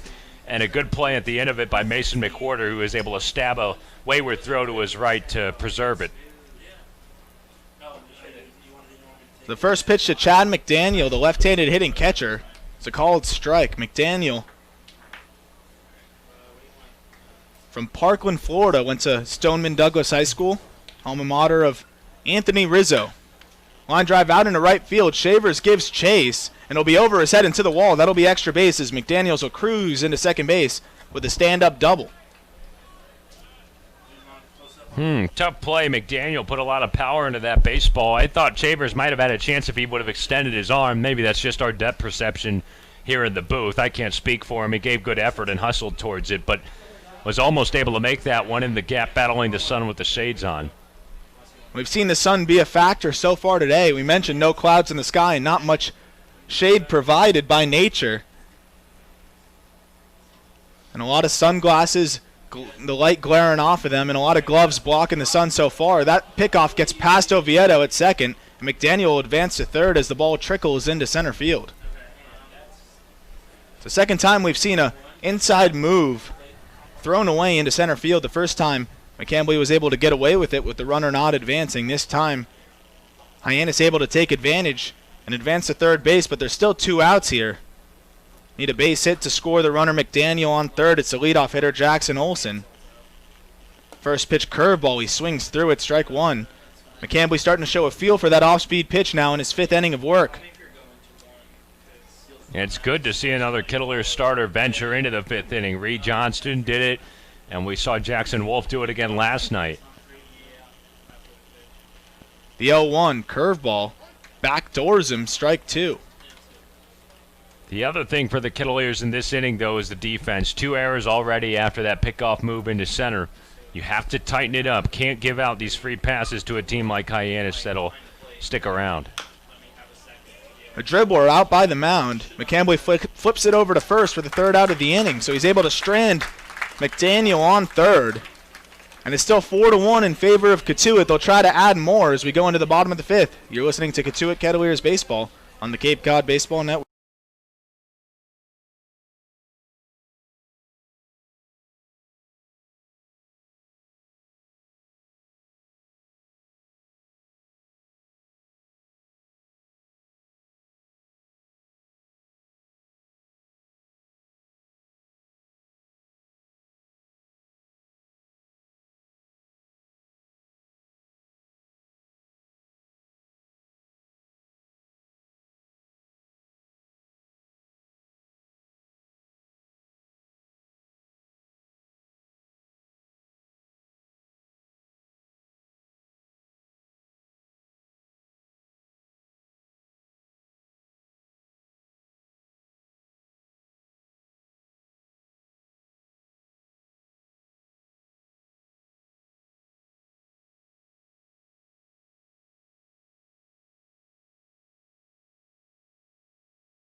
Pitches for Dayton. He stands at 6'8" up there on the mound, 250 pounds, a senior, making his 2nd appearance of the summer for Hyannis. He's pitched just 1 inning of scoreless ball, struck out 1 and gave up 1 hit against Harwich on June 23rd. First pitch to Adam Oviedo is a fastball, misses up, ball 1.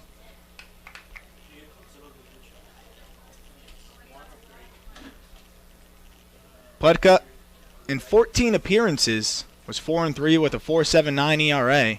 He struck out 81 in just 56 innings. He's behind Adam Oviedo, 2-0, the 8-hitter. And it's Cody Pasek, the 9-hitter, and will flip it back over to the top of the order with Nick Gonzales. The 2-0 from Pletka. Misses down and away. He's behind 3-0. Pletka out of the windup. He crouches, just bends at the knees right before he starts his windup.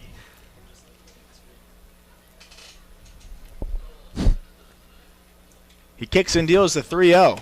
Misses up and in, ball 4. 4 straight balls for Pletka to his first batter, Oviedo, and now he'll face the 9-hitter, Cody Pasek. I've never seen anything like that in my life for a windup or a pitching delivery.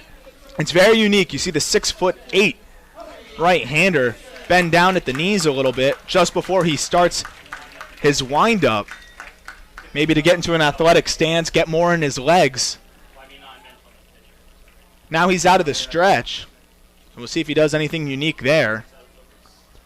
Looks pretty pedestrian so far as he comes set at the belt, turns around and picks off over to first, Oviedo back. Pletka would actually be tied for the tallest pitcher in the MLB if he was in the bigs right now with Dylan Betances, who's 6'8".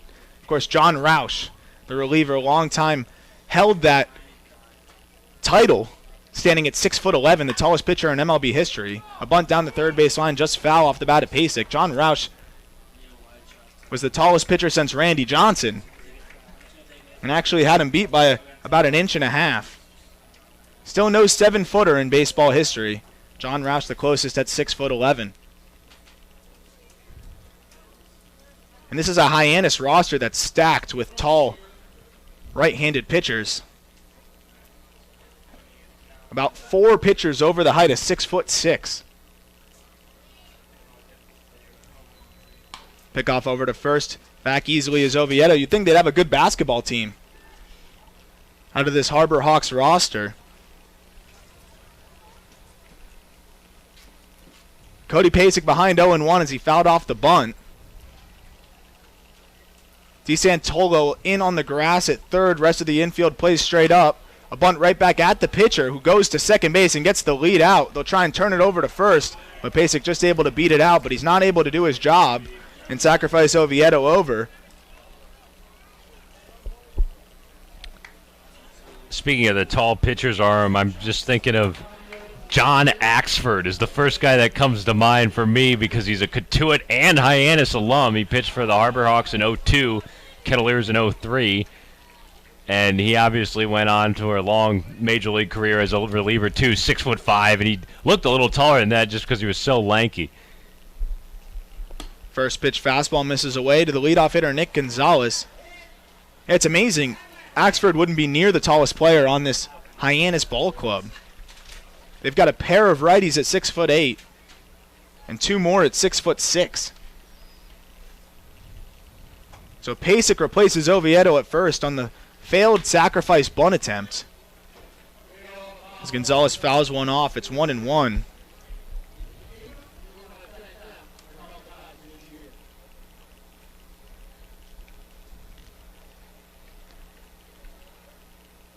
Gonzales extended his on-base streak to 16 in the 4th inning with a walk. He later scored on a single off the bat of Mason McWhorter, then 3 more on the 3-run shot from Parker Chavers.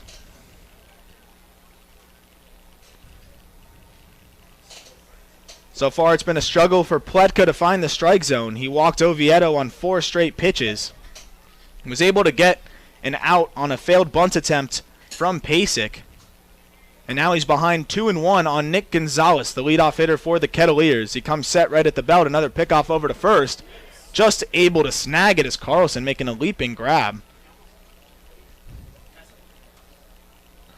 Coach Dan Huff over in the first base coaching box. He's back there after getting back from his wedding. Shout out to Ken Jarrett, who held down the fort for the last few games. He would have been right in the line of fire if it wasn't for Carlson snagging that thing out of the air. A nice grab by Carlson to keep Pasek at first. It's still 2-1. Fouled straight back, so it's 2-2. 93 on the gun from the big right-handed pitching Pletka.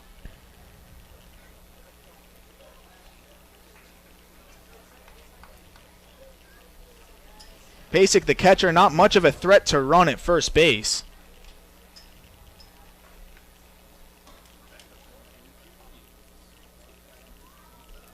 Still yet to record a stolen base this season, but Pletka still wanting to be safe, holding him on. He's already picked off three times over. It's a ground ball foul down the third base line. It's still 2-2. Gonzales continues to stay alive.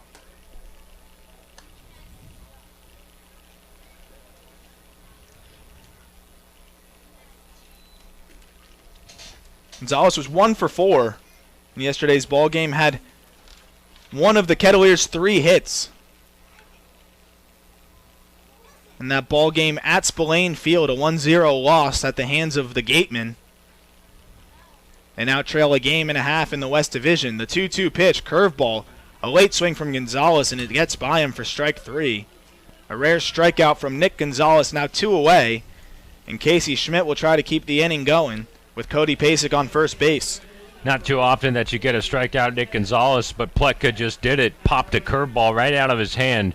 Weird-looking pitch, and unfortunately, Nick wasn't able to make any contact on it. So Casey Schmidt now at the plate. He's 0 for 2.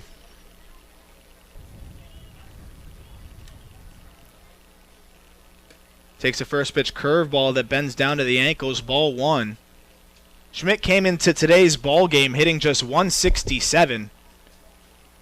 Just 7 for 42 and a pair of home runs and 6 RBI.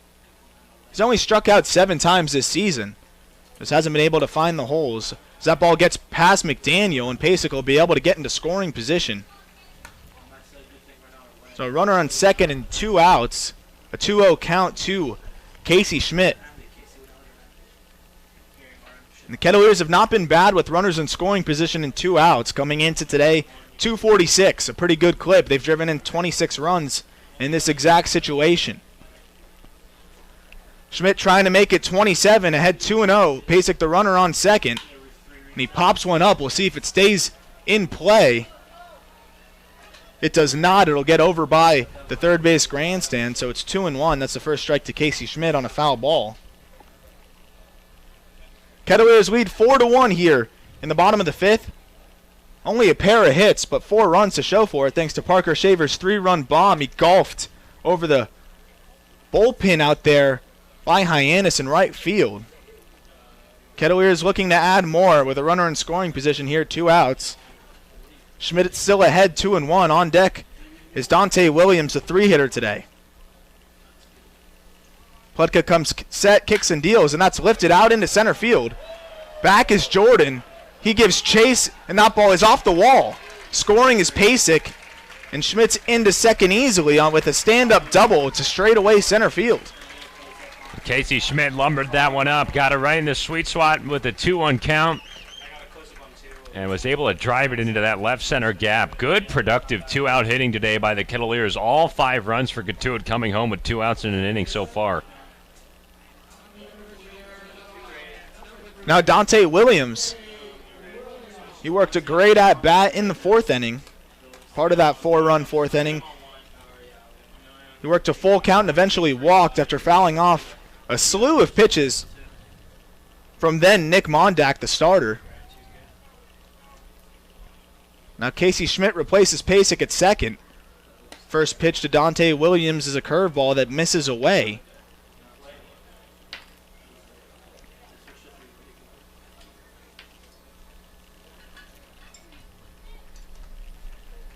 So now 5-1 in favor of Cotuit.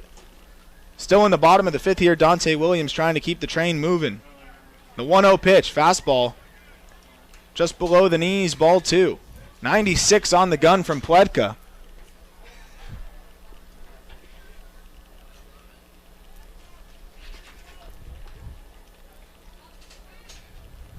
On deck is a Rajanu. He's 0 for 2 in this ball game. Donta Williams will try and get him to the plate. He's ahead 2-0.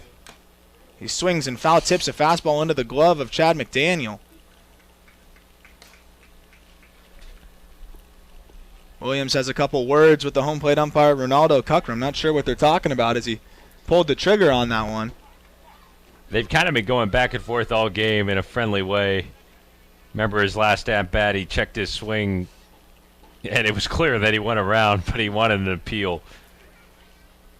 Cuckram didn't give it to him. He called it himself. He said he went. Now it's 2-1 to Williams. Another curveball. This time it backdoors him and gets the corner. So it's 2-2. Williams didn't like it. Showing his frustration a little bit, but he takes a deep breath, takes a stare at his black wood bat, steps back in to the batter's box and gets ready for the 2-2 pitch with 2 outs and a runner on second. Pletka comes set quickly, takes a look over at second, kicks and deals. A curveball that misses down and in. Just able to get smothered by McDaniel and keep Casey Schmidt over at second base. Another full count for Donta Williams. He walked last time he was in this situation. We'll await the payoff pitch here from Pletka.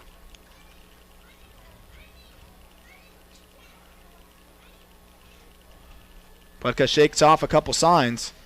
Finally agrees, comes set, slightly closed with the glove at the belt. Kicks and deals the payoff pitch. Spoiled away by Williams. We'll do 3-2 again.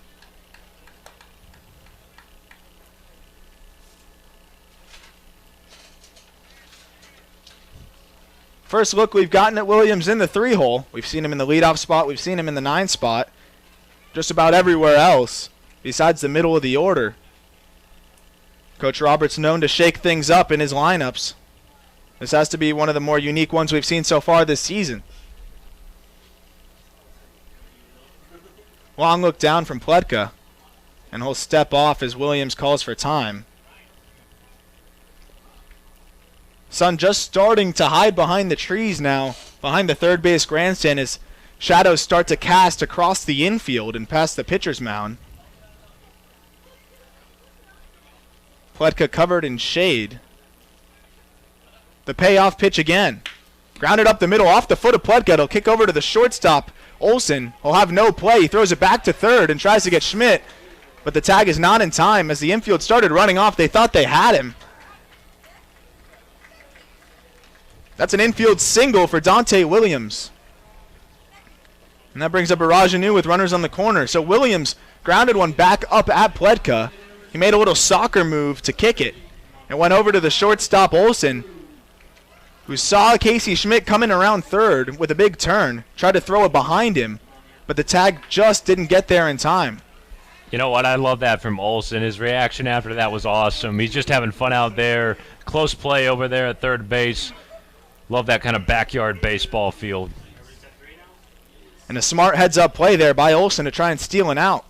But now it's runners on the corners for the cleanup hitter Arajanu as Donta Williams is on the move. The throw to second is not in time, and it gets into right field, and Casey Schmidt will score for the 6th run of the ball game.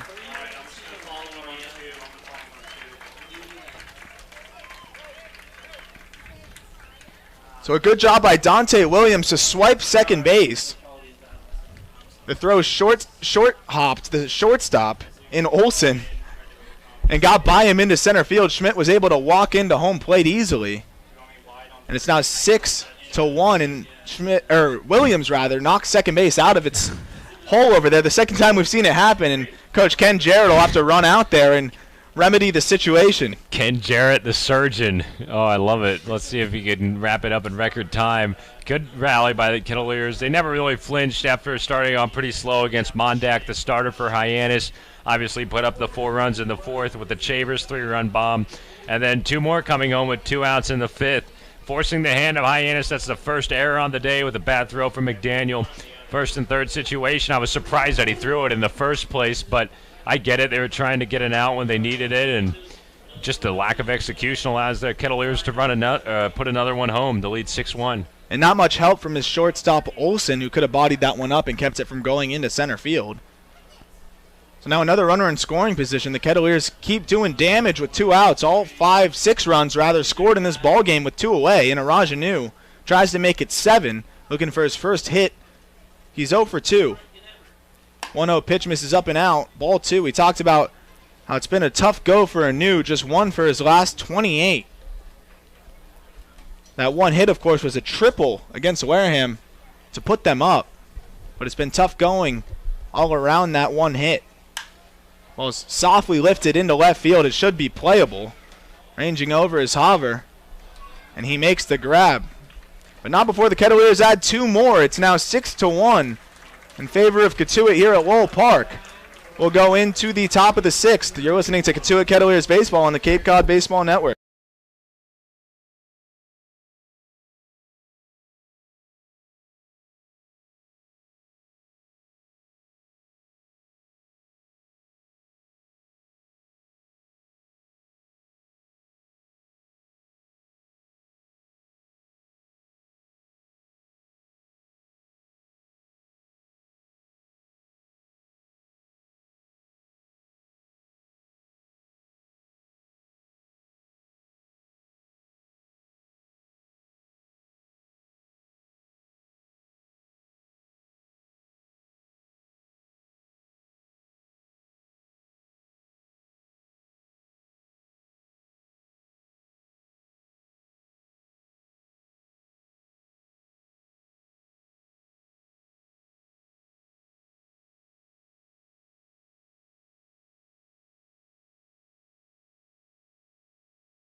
all over Hyannis, 6-1 in the top of the 6th inning. And a new pitcher out of the pen for Cotuit, Chris Holcomb, the left-hander from Tulane, a native of Marston's Mills, just up the road, 6'3", 190. 1-0 with a 1.28 earned run average. It's his 5th appearance on the summer arm. He's been pretty darn impressive as a crafty lefty out of the Kettleer pen, and he faces 2, 3, and 4 in the Hyannis order, beginning with Rowdey Jordan. He's shown a great feel for the curveball all season long, a slow bender that barely touches 70, but a really sharp break to it, and it sets up his fastball really well. Here's Rowdey Jordan 0 for 2 with a strikeout, and Holcomb deals in a fastball at the shins, ball 1. Cotuit leads by 5, 6-1. All 6 runs coming with 2 outs in this game. 4 runs in the 4th, highlighted by the 3-run rocket to right field by Parker Chavers, and 2 more in the last, bottom of the 5th. Fastball on the upper outside corner, called for a strike. 1 ball and 1 strike on Jordan. RBI double by Casey Schmidt scored the 5th run for Cotuit, and then he came home to score on a throwing error by the catcher into center field. 1-1, nip back foul, 1 ball and 2 strikes on Jordan. Jordan, a right-handed bat, center fielder for Hyannis. Holcomb last pitched back on June the 22nd. That was last Saturday at Harwich. That game seems like forever ago. Went 3 scoreless innings, only allowing 2 hits, 2 walks, and a couple strikeouts. 1-2 curveball in the dirt, and gets back to the backstop, 2-2. Holcomb's signature look to go along with his signature breaking ball. Long locks out of his maroon Cotuit cat. And the rec specs on as well. And the high socks. 2-2. Fastball roped to third and caught on a line by Casey Schmidt for out number 1. Jordan lines out to third. Leadoff man retired here in the top of the 6th. Nobody aboard, and Trevor Hauver back at the plate.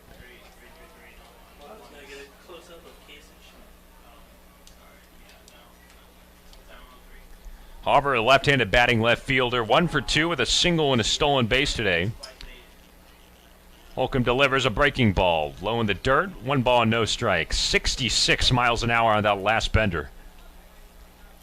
Sun starting to go down at Cotuit. Shadows across the left side of the diamond. 1-0 fastball, just on the inner half of the plate, but ball 2. 2-0 on Hauver. Base is empty with 1 out. Kettleers lead 6-1 in the 6th. 2-0. Fastball low and away, 3-0. This is the local pitching duo and catching duo right now. Holcomb from Marston's Mills. Pasek, the catcher from Cotuit. 3-0. Fastball called for a ball on the inside corner. A 4-pitch walk for Holcomb, and Hauver's aboard with 1 out in the 6th. Not what you want when you're pitching with the lead. Just go right after the strike zone. You saw what happened with the line drive right at Casey Schmidt. Just got to find a way to make them get themselves out. Walks are the only way you can blow a 5-run lead. It's the first walk by the Cotuit staff today. Zach McCambley, and his 5 innings of a start, did not walk anybody. And now it's the cleanup batter, Jared DeSantolo. 1 for 2 with a strikeout his last time up. Hauver on first, held on by McWhorter, and time called behind home plate by Cody Pasek before a throw over. Cotuit ahead 6-1 in the top of the 6th inning. Hauver the base runner with a 1-out walk. DeSantolo singled back in the 2nd and scored the only run of the day for Hyannis. Holcomb out of the stretch, half of a leg lift and another pick over to first. Cotuit sets the middle of the infield, ready for a double play ball. They've already turned 1, 6-4-3. Back in the 5th. Holcomb closed out of the stretch, now to the plate. High fastball, ball 1. Casey Schmidt plays in line of 2nd and 3rd at third base. Outfield plays straight up. Holcomb already looking in, offset to the third base side of the rubber for the sign. He gets it from Pasek, now he's set. Long stare over to Hauver, the 1-0. Fastball upstairs again, 2-0 on DeSantolo.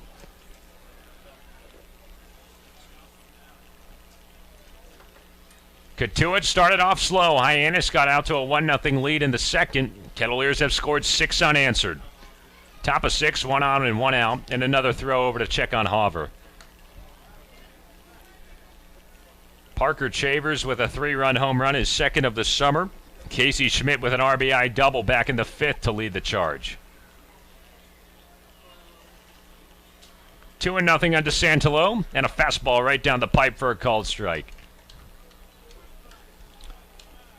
Quiet crowd at Lowell Park, but a good crowd considering this is a makeup game. First of 3 contests throughout the week at Lowell Park on this 4th of July week. It is going to be a lot of fun on Thursday. 2-1. Fastball in the dirt. Good scoop by Pasek, who sheds the mask. Hauver stays put at first base, but it's a 3-1 count on DeSantolo. Kettleers' annual 4th of July Family Fun Day at Lowell Park. That is immediately after the Cotuit 4th of July Parade, which begins at 11 a.m. If you come down School Street and see Mike Roberts' cottage, the little sign outside of his cottage for the parade says, "Get here early." Fastball by Holcomb called for a strike at the thighs, and that loads up the count on DeSantolo. That 4th of July parade will be quite the spectacle. If you are in town and you've never seen it before, one of the biggest patriotic events that you will ever see. Tons of red, white, and blue, and just a really good time. 3-2. Fastball low at the shins, ball 4. Holcomb has walked back-to-back with 1 out, and Hyannis has a little something cooking in the visiting half of the 6th. First and second, and Lucas Dunn due up.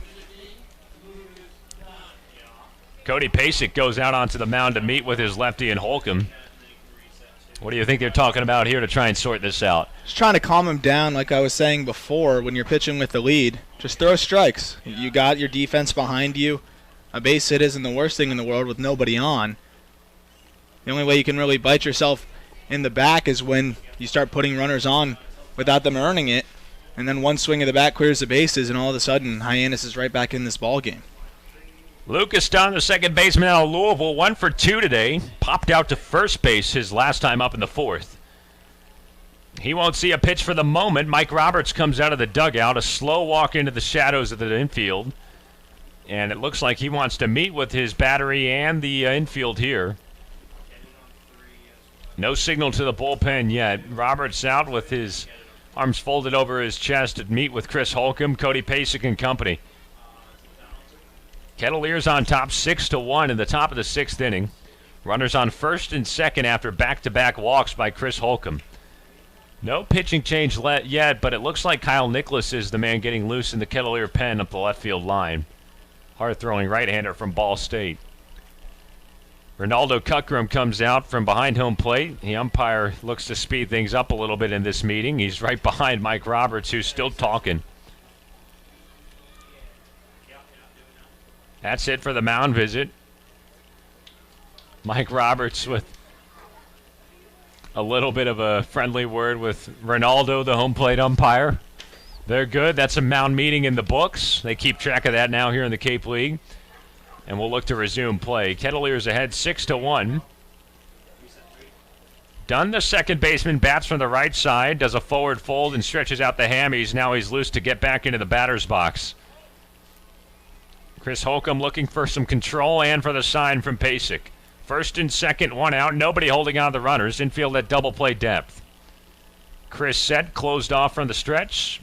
First pitch curveball. Sweeps in there for a called strike. Some wicked bend on that last one. It's impossible to pull the trigger on that if you're the hitter. A first pitch curveball that bends. It looks like it's going to be over your head and drops right back into the strike zone. No balls and 1 strike on Dunn. He crowds the plate from the right side. 0-1. Fastball low and in. 1 ball and 1 strike. Rowdey Jordan began the inning with a line out to third base. Trevor Hauver walked, and then Jared DeSantolo also walked. First and second for Hyannis with only 1 gone in the visiting half of the 6th. 6-1 Cotuit. 1-1 pitch. Breaking ball inside. Did it hit the batter? Yes, it did. Lucas Dunn, a hit batsman, on a 1-1 curveball that gets away from Holcomb. Bases now loaded for Hyannis with only 1 out in the 6th, and Mitch McIntyre due up. It looks like Holcomb's just struggling to find the strike zone. He's tried going to the fastball early, not being able to locate that. He's going to the curveball now, and he plunks Dunn with it. And that looks like his night's going to be over. Looks like it. Mike Roberts comes back out of the dugout for a second time in just about 2 minutes.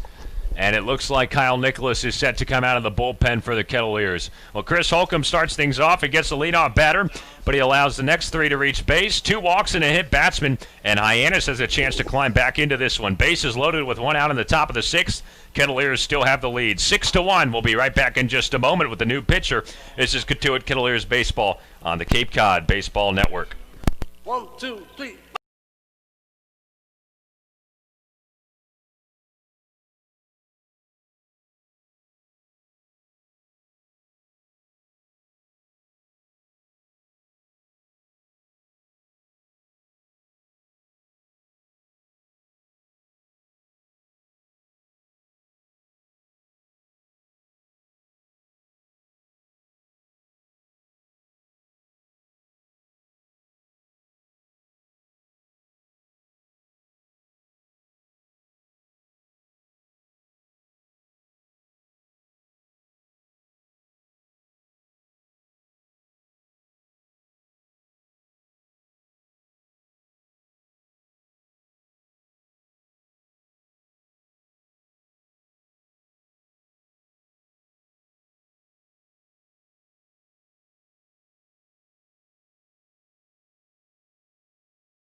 One out and the bases loaded in the top of the 6th inning. Kyle Nicholas comes out of the pen, a right-hander from Ball State. No record with a 4.15 earned run average. It's his 5th appearance on the season. 8 2/3 innings tossed so far. He has walked 6 and struck out 12. Coming off of his toughest outing of the season, he had been really good up until that point. It was last Wednesday against Orleans in the 3-3 tie. Only went an inning and 2/3 and gave up 3 runs while walking 4. That was a standout number. He inherits a tough situation here. Kettleers ahead, 6-1. Bases loaded with 1 out, and Mitch McIntyre, a left-handed bat at the plate. Nicholas throws a fastball outside, ball 1. Chris Holcomb exits the game, only going a third of an inning. His line isn't finished yet. He's responsible for all 3 base runners on. Nicholas works out of the stretch. He's ready at his chest. 1-0. Fastball zipped in at the shins, 93 miles an hour, but it's a ball, 2-0. McIntyre's 0 for 2 today. Flew out to center field in the 2nd and grounded to second base in the 4th. And he's sitting all over a fastball right now. He pretty much sitting dead red with a 5-run deficit, and the base is loaded. 2-0 fastball spotted on the outside corner for a strike, 2-1. Looked like he might have been taken all the way there with 3 straight free passes, but now he's got the green light rather. Bases full of Harbor Hawks. First, second, and third with 1 out. Kettleers lead 6-1. 2-1 from Nicholas. Breaking ball, tailed, left center gap. Williams coming over. Same thing with Hill, and Hill makes the catch for out number 2. His throw won't be in time. Hyannis is able to get another run in. It's a sac fly by Mitch McIntyre to plate Trevor Hauver, and that makes it a 6-2 ball game with 2 outs in the top of the 6th. It looked like a lack of communication there in the outfield. Fortunate to avoid a collision. The center fielder, Donta Williams, thought he had it. Cam Hill cut him off and made the grab, but of course the center fielder presides over the entire outfield. He's supposed to be able to call anyone off, but nonetheless good focus by Cam Hill to stick with it and avoid Donta Williams, who was charging right at him. Hunter Goodman's a designated hitter, and he steps back in. He hits from the right side with first and second and 2 away. Swing and a miss on a breaking ball in the dirt. No balls and 1 strike. Goodman produced the first run of the day with an RBI sac fly to right in the second. Hyannis led 1-0 then. Kettleers rattled off 6 unanswered runs. Now Hyannis has one back here in the top of the 6th with another sac fly by McIntyre. 96-mile-an-hour fastball hit on the inside corner for strike 2.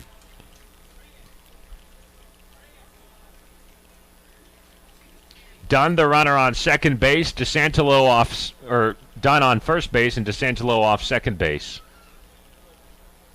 2 outs, Kettleers by 4, 0-2. Wave and a miss. Got him to chase on a slider with some bite.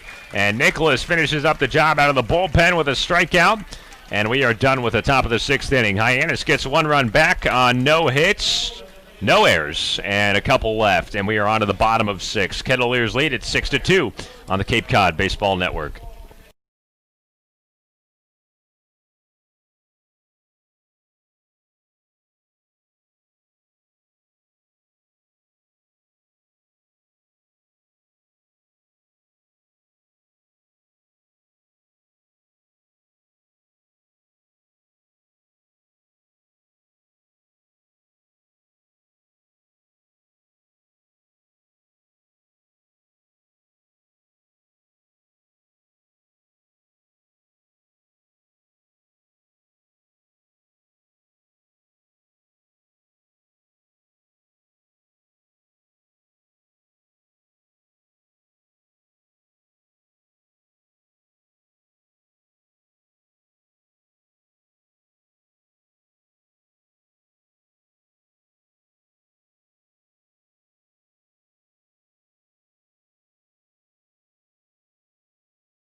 Kettleers at the plate. Bottom of the 6th inning. Cotuit 6 and Hyannis 2. It's Mason McWhorter, then Parker Chavers and Cam Hill. 5, 6, and 7 due up in the Kettleer order. Cole Pletka, the right-hander out of Dayton, still on the mound. And he zings the knees into the windup and deals a fastball down and away for ball 1. Sam Niederman, Arm Layton, Josh Rothstein, Jacob Cohen in the director's chair at the moment. Glad that you could have us be along with us here on our broadcast this Monday afternoon. We are in the Arnold Mycock press box behind home plate. Or you might be joining us, whether it's on Mixler.com, YouTube, or Channel 99 here on Cape Cod. 1 ball and 1 strike on McWhorter, and he calls for time. 1 for 2 today. RBI single and a run scored back in the 4th. That sparked the Cotuit scoring. It tied the game up initially 1-1 at the time. 1-1. Fastball right down the pipe, 91 miles an hour for a strike, 1-2. Kettleers added 3 more in that inning with the Chavers home run, 2 more in the 5th. Hyannis got 1 back in the 6th on the sac fly by McIntyre. 1-2. Slider down and out, 2-2 on McWhorter.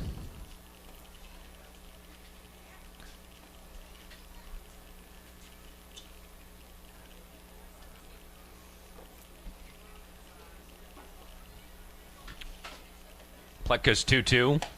Swing and a miss on a fastball outside. Mason McWhorter strikes out to lead off the bottom of the 6th. And here comes Parker Chavers with 1 down and nobody aboard. Cole Pletka came on to work the bottom of the 5th inning. Gave up the couple of runs. One an RBI double by Casey Schmidt, and then the error by his catcher and McDaniel, bringing home Schmidt for the 2nd run. Here's Parker Chavers, and he takes a breaking pitch in the dirt, 1-0. 1 for 2 with a 3-run bomb back in the fourth, his second of the season. He put it on a rocket ship over the right field fence, no doubt about it. That came up against Joe Quintal. 1-0 pitch, spoiled away on the left side, 1-1. Chavers, a right fielder from Coastal Carolina, native of Montgomery, Alabama. Bases empty with 1 away. Pletka the windup in the 1-1. Breaking ball, turned on the ground to second. Dunn's there to make the play for out number 2. I don't think I've ever seen anybody wind up the way that Cole Pletka does. It's really unique, and he also gets in a little bit of a rhythm there, where you'll see him step back, take 3 little hesitation steps, and use his momentum into his leg kick. He's 6'8". He's a lot of body to control. Might help him a little bit, crouching down and getting more into his legs. Cam Hill 0 for 2 with a strikeout. 2 outs and the base is empty. Pletka the windup. And a breaking ball on the outside corner for a called strike. I have not seen anything like it. But it works for him. The big right-hander straight up on the rubber. Bends the knees, hinges the hips, and delivers a fastball in the dirt, 1-1. He's a pretty deep knee bend. And then he works through that angled knee bend throughout the rest of his windup. One more time. He's got the glove at the belt, looks in, hinges over. Leg lift in the 1-1. Swing and a miss on a fastball. 93 miles an hour. That's the other thing. He gets a lot of velocity behind that 6'8" frame. It's a very easy mid-90s fastball. You mentioned the big frame. It almost looks effortless.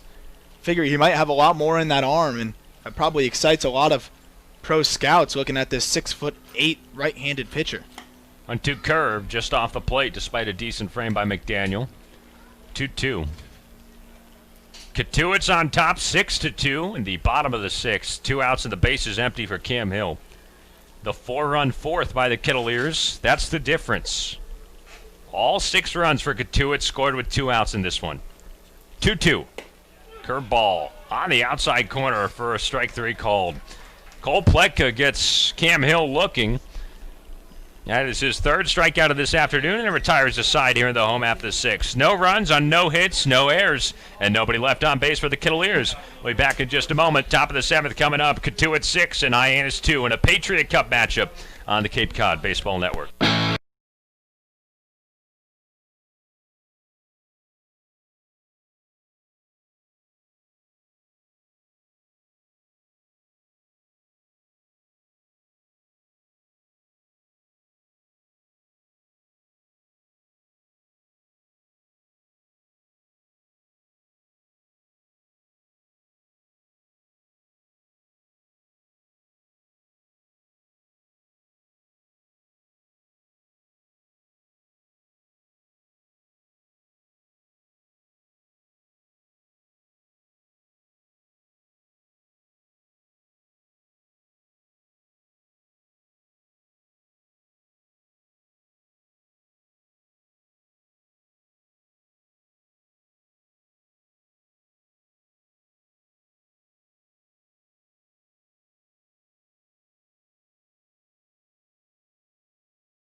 Away, Lenny Kravitz, top of the 7th at Lowell Park. 6-2 Kettleers over Hyannis. And the bottom of the order due up next for Hyannis. Brooks Carlson, Chad McDaniel.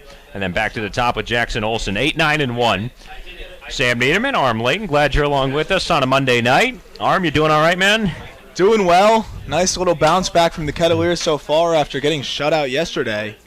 Nice to see the offense open up, but still only 4 hits on the afternoon. Living and dying by the long ball. It's been the theme all year. Kettleers getting their 16th home run of the summer. Parker Chavers a big 3-run blast. Brooks Carlson says the first pitch that he sees, deep to right and gone. Oh my goodness, that one was kind of poked off the end of the bat, but Carlson takes it for a ride and sends a solo shot over the right field fence to make it a 6-3 game in the 7th. And that's what happens when you have a high-velocity pitcher on the mound. Sometimes you just have to let him supply the power and barrel it up. And he basically flicked that over the wall into right field, turning around a mid-90s fastball from Kyle Nicholas. Brooks Carlson, a solo home run to cut the lead back to 3. Cotuit still leads it 6-3. But it gives Hyannis a little bonus here. 1 pitch, 1 run, still nobody out, nobody aboard. The number 9 batter, Chad McDaniel, swings through strike 1. McDaniel 1 for 2 with a double today. He was stranded at third base back in the 5th. 0-1, opposite field poke. Hill comes in and is able to make the catch for out number 1. 3 pitches and 1 out for Kyle Nicholas. And back to the top of the Hyannis order, Jackson Olsen, the shortstop. He's 1 for 3.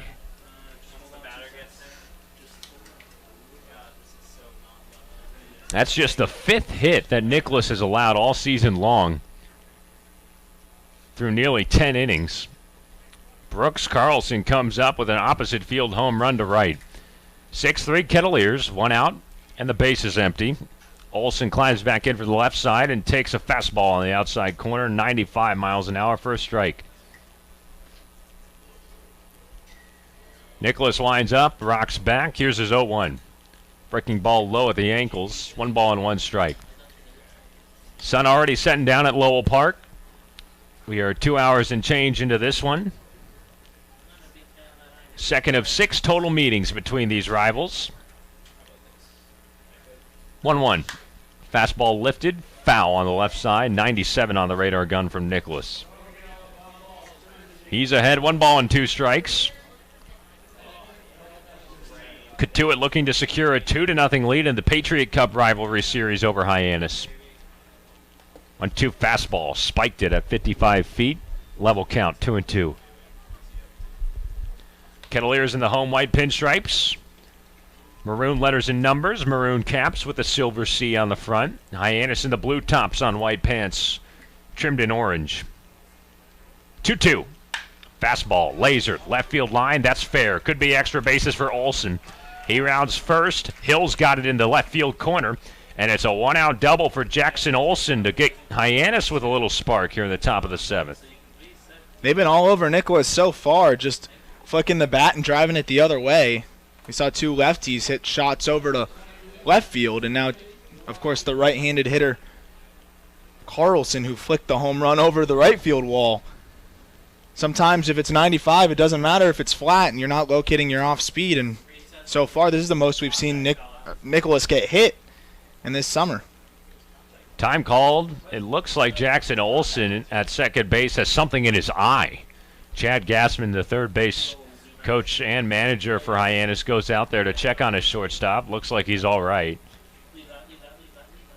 Never want to see that after a headfirst slide or anything like that. The dirt kicks up, and it's never a good feeling. Remember when you used to do labs in science class, and if there was ever a chemical that got in your eye, you'd have to go to the eye washing station? It was always my biggest fear. Yeah, I never had to do it. Spin back move by Nicholas to look at Olsen at second, and a high throw picked out of the air by Oviedo. I never got to witness it. Did you ever witness anybody? No, fortunately, no. I feel like that'd be a fiasco. Flood the whole classroom. Yeah. Comment on the broadcast. Has that ever happened to you? There's a ball in the dirt. Rowdey Jordan's the batter. Left-handed batting center fielder 0 for 3 with a line out to third base his last time up in the 6th inning. Nicholas continues to spike that slider. Not really showing a feel for the off speed, and that's why Hyannis is all over his fastball. It's a thing in the Cape League. It doesn't matter how hard you throw. It's hard to blow it by these top hitters in the country, as he does there, though. He got it by him. 94 on the outside corner. Swing and a miss by Jordan. 1 ball and 1 strike. Kettleers up 6-3 in the top of the 7th. 1 run home in this inning. Carlson, the home run to lead it off. Olson on second. 1 out. Nicholas, the 1-1. Breaking ball. Tapped foul on the right side. 1-2. It's a Western Division festival for the Kettleers this week. Bourne at home tomorrow. Falmouth on the road on Wednesday. Falmouth at home for the 4th of July. We're at Hyannis on Friday. And then a little break from the division on Saturday with Chatham at home. And then a road trip to Bourne to cap off the week on Sunday. And we just finished up a pair of games against Wareham. 1-2. Wave and a miss at a slider in the dirt. Blocked by Pasek. He looks back to second, then throws down to first to secure the strikeout. And out number 2 here in the 7th. And a really good opportunity this next week as you go through all the games to separate, for the Kettleers to separate themselves from the rest of the division and keep it where it's just Wareham, the Kettleers, and then everyone else. Cotuit's a game and a half down at Wareham for first place. The Gatemen improved to 9-6-1 with a win over Cotuit last night, 19 points. Kettleers at 7-7-2 right now, just 3 points back. And a chance to keep that pace with a win today. Here's Trevor Hauver, and he takes a fastball at the shins, strike 1. 6-3 Kettleers, top of the 7th, man on second base with 1 out, or 2 outs rather. Hauver at the plate, he has reached twice, 1 for 2 with a single, a walk, and a run scored. Nicholas, the 0-1. Slider low and in. Good scoot by Pasek to keep it out. And get it into his glove, 1 ball and 1 strike. An opportunity for the Kettleers to gain a little bit on the Gatemen. They're losing 3-1 at Bourne. Of course, still a lot of time in that ball game. It's only the top of the 5th. It could be a good opportunity to pick up a game. Maybe the Braves can help out the Kettleers at Doran Park. Olson off second, shaded by Oviedo. 2 outs in the 7th, 6-3 Cotuit. 1-1 home. Hauver lasers it deep left field. Hill tracking to the line, and he's able to make the catch for out number 3. Well, Hyannis gets 1 here in the 7th inning. A leadoff home run by Brooks Carlson, but that's all that they get. 1 run on 2 hits, no errors, and 1 man left in scoring position. And we are on to the bottom of the 7th inning.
Kettleers lead Hyannis 6-3. New pitcher on for Hyannis. It is a right-hander, Alex Garbrick from Morehead State University. A native of Pennsylvania, 6'2", 200 pounds, a junior. It is his 3rd appearance on the summer, 0-1 with a sky-high 13.50 earned run average. Last pitched on the 23rd against Harwich, only lasted 1 inning. Gave up 2 runs on 3 hits, faced 6 batters, didn't walk anybody, didn't strike anybody out. And the bottom of the Cotuit order gets a chance against him, 8-9-1. Oviedo, Pasek, and then back to the leadoff man, Nick Gonzales. So the Kettleers have a chance to extend on their 3-run advantage. Hyannis got one back at the top of the 7th inning. Brooks Carlson with a home run to right field. Cotuit with 6 runs on just 4 hits, and they've dodged the 2 errors. Both of those came back in the 5th inning. Hyannis didn't score anything in that inning. Parker Chavers a big 3-run home run in the 4th. Mason McWhorter an RBI single. That made it 4-1 Kettleers after 4 innings of play. Casey Schmidt had an RBI double and scored on an error back in the 5th. Adam Oviedo fouls off strike 1 at home plate. 95 miles an hour from that last fastball for the right hand of Alex Garbrick. Hyannis has scored 2 unanswered after the sac fly back in the 6th, and then the home run here in this 7th inning. Oviedo's 0 for 1, a strikeout and a walk his last time up. 0-1 pitch. Looping slider out of the zone, 1 ball and 1 strike.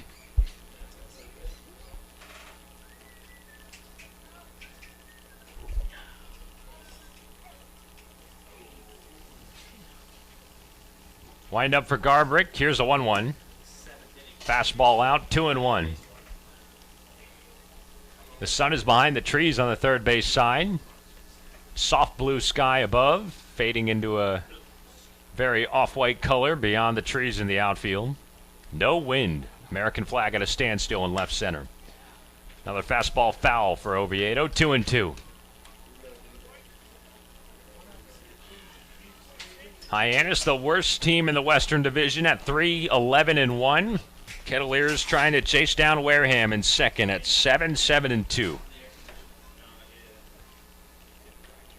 Garbrick a slow windup. Here's a 2-2.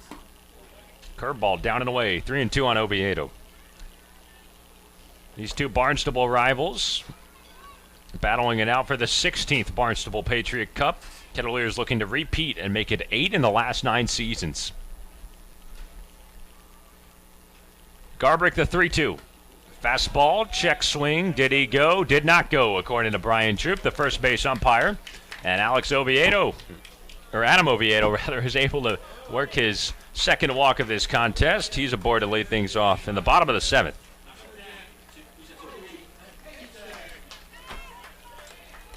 Alex Garbrick, the man on the mound, now has to work out of the stretch. Cody Pasek back at the plate. 0 for 2. Scored a run his last time up in the 5th. Pitch 1. Pasek shows bunt and brings it back, but it's a called strike on a 93-mile-an-hour fastball. 0-1. Pasek gets a shot at redemption here. Was not able to sacrifice the runner over earlier in the ball game. Bunted it right back to the pitcher, and they were able to gun down the leadoff runner. Likely scoring again here. Oviedo off first, held on by the first baseman Carlson.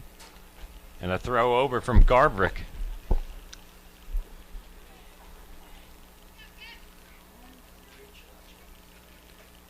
DeSantolo plays just on the edge of the instep at third base.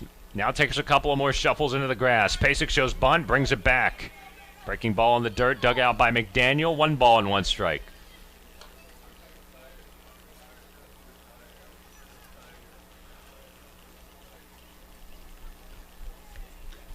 Activity in the Hyannis bullpen. The Harbor Hawks have now used 4 different pitchers, including Garbrick. A right-hander is stretching and tossing. Oviedo leans off first. Double play depth for the infield. Up the middle at least, and a breaking ball runs in on Pasek again. He was able to pull back the bunt in time, 2-1.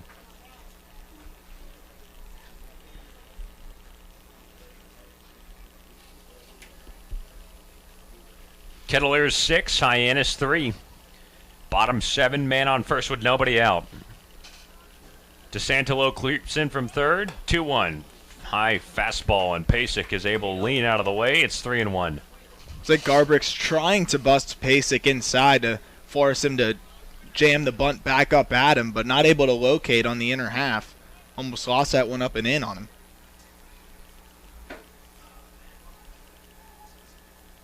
Still a sacrifice situation, the 3-1. A bunt, right side, taken by Garbrick off the mound, and he tosses over to first, his only play. Good sacrifice this time from Pasek. That moves the runner up to second in Oviedo. The Kettleers have a runner in scoring position for their top of their lineup, and Nick Gonzales. 1-3 sacrifice to advance the runner. Nick Gonzales back at the plate, 0 for 2 with a walk and a run scored. He has already taken care of his now 17-game on-base streak. He has a chance to extend his team's 3-run lead. Oviedo the lead at second. Dunn holds on a little bit. And a fastball gets past Gonzales. He swings and misses for strike one.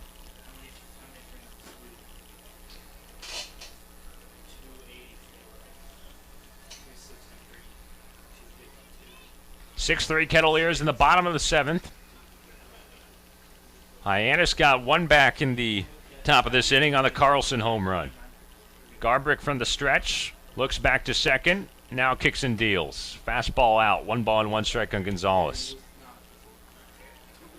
Gonzales a strikeout his last time up in the fifth. That was against Cole Pletka, who beat him with a hard fastball.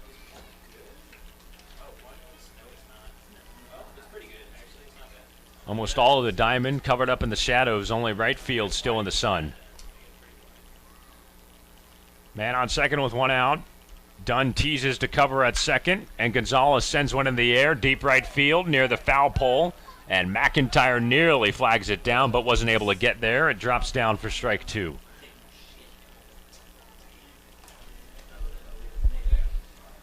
One and 2.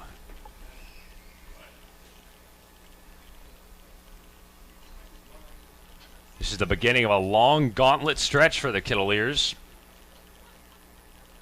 The third consecutive game out of 24 in a row scheduled. That would bring us up to 38 games played out of a 44-game regular season slate. One step at a time. Cotuit by 3, leading 6-3 against Hyannis, bottom of the seventh. Oviedo, the runner at second base with 1 out.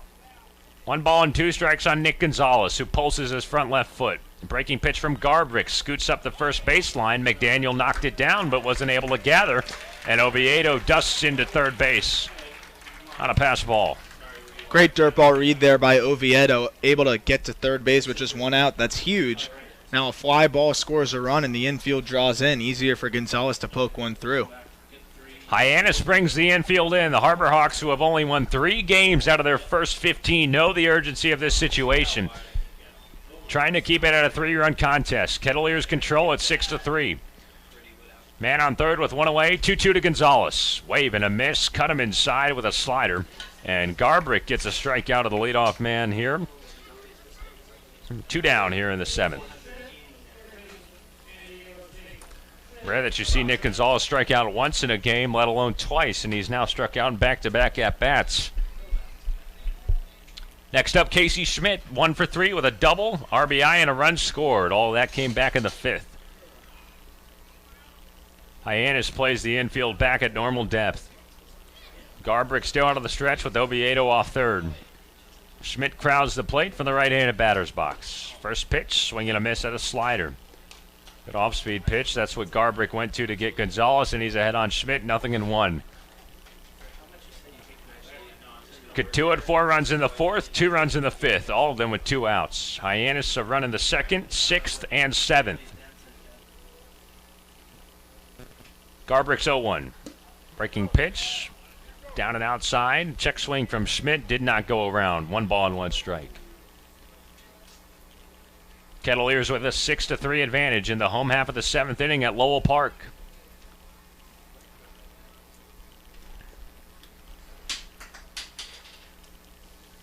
Garbrick set, straight up. Look over to third, now to the plate. 1-1 fastball outside, 2-1 on Schmidt.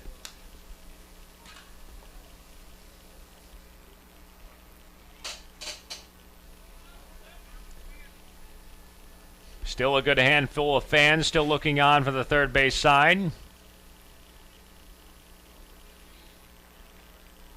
Oviedo off third, 2-1. Breaking pitch, hit into the air, deep left center field. McIntyre going back, and it's gone. Casey Schmidt with another home run. He makes it happen with 2 outs in the bottom of the 7th. It's a 2-run blast, second home run of the day for Cotuit, and that puts them with a 5-run gap over Hyannis, 8-3. Great job by Casey Schmidt. He hit that to the same exact spot he hit his double, just a little bit further. The double hit the mid part of the wall. This time he's able to get it over the wall. And a good job attacking a hanging curveball. We've seen him do that all year. That's been the pitch he's been able to jump on, is those hanging curveballs. And he crushed that out to left center. Casey Schmidt, a 2-run home run, basically the same exact place, and it gives the Kettleers an 8-3 lead. Here's Donta Williams, first pitch swinging, fly out to left. That'll do it for the inning, but Cotuit tacks on a couple of more. Adam Oviedo worked a leadoff walk, and Casey Schmidt brought him home with a 2-out, 2-run home run. 2 runs on 1 hit, no errors, and nobody left on base. And the Kettleers maintain an 8-3 lead over Hyannis. We're on to the 8th inning of play. Arm Layton with the play-by-play when we return on the Cape Cod Baseball Network.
Lowell Park, Kettleers give Kyle Nicholas a little bit more breathing room as he only needs 6 more outs to shut the door. It's 8-3 in favor of the Kettleers.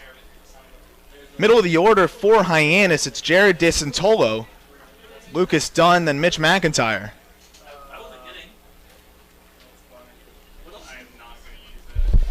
Santolo is 1 for 2. He singled and scored in the 2nd, struck out in the 4th, and walked in the 6th. He takes a first pitch fastball for strike 1. Nicholas has predominantly worked as a closer so far this summer for the Kettleers. Already has 3 saves. We'll see if Coach Roberts sticks with him through the 9th, if he's able to get through this 8th inning. 0-1 pitch curveball just bends inside, 1-1. The sun starts to set behind the trees around Lowell Park. The shadows cast basically covering the entire field, just a little glimmer of light in the far left field corner. 1-1 fastball, 96 on the gun, right down the pike. It's 1-2.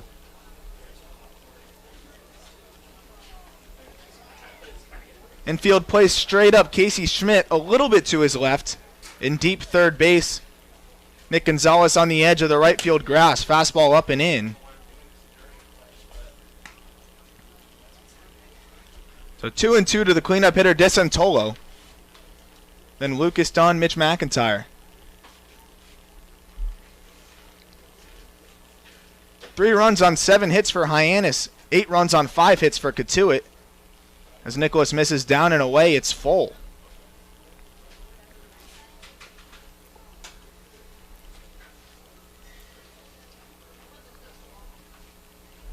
Four of those runs today coming off home runs. A 3-run shot from Shavers and a solo shot from Schmidt. And ball 4 to the leadoff hitter in the 8th inning, Jared DeSantolo. He'll take first base, and Lucas Dunn will stride to the plate, the right-handed hitter.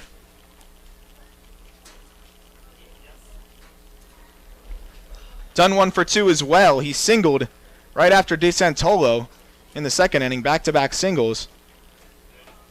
He grounded out in the fourth and was hit by a pitch in the sixth.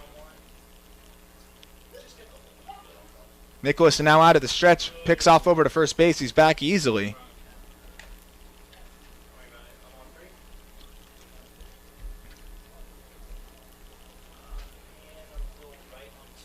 Already 5 free passes for the Kettleers in this game. Another pickoff over to first.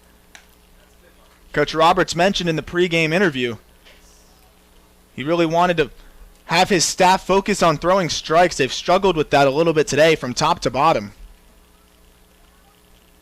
First pitch to Dunn, misses down and away. 1-0.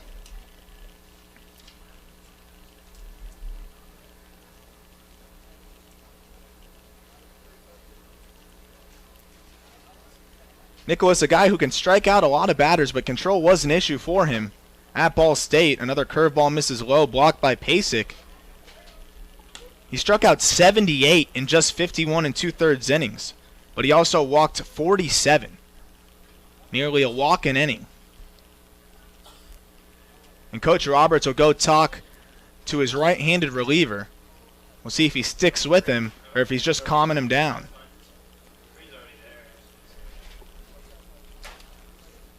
A little bit of action in the Kettleers bullpen.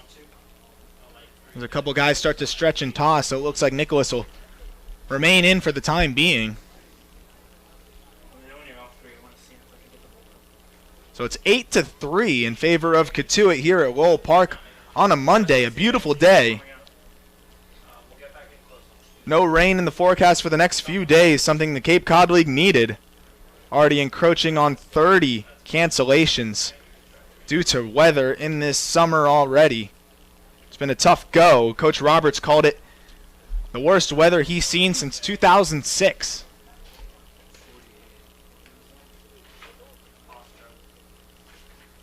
And that's Bo Hofstra warming up in the Kettleers bullpen. Haven't seen him in a week or so. He came out of his last outing with a little bit of arm tightness. Nice to see him back up and throwing. But it's still Nicholas on the mound here trying to record his first out of the 8th inning. He's behind 2-0. Misses inside with a fastball. 3-0 to Lucas Dunn.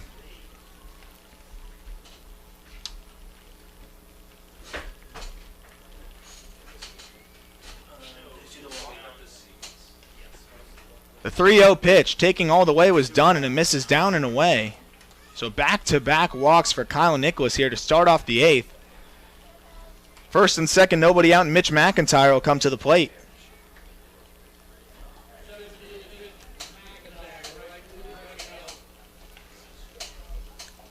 Mitch McIntyre from BYU, a left-handed hitter. He's a two-way guy for Brigham Young. Also pitched in 17 appearances. He didn't give up a run. And Coach Roberts has seen enough from Kyle Nicholas. He'll come out and get him. And expect the new pitcher to be Bo Hofstra. We'll have more on him when we come back. We'll have a brief break. In the meantime, you're listening to Cotuit Kettleers Baseball on the Cape Cod Baseball Network.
experts hoping Bo Hofstra's the remedy here in the top of the 8th inning. 2 runners on, nobody out, as Kyle Nicholas's day is done.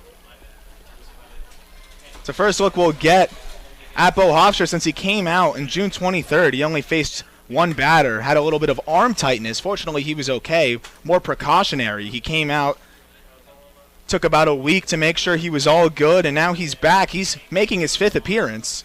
He's 1-0 with a 2.07 ERA in 4 1/3 innings. He struck out 6.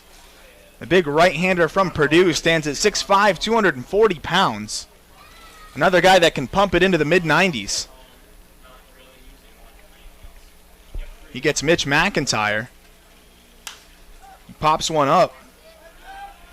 Looks like it'll be out of play, foul. McIntyre from BYU.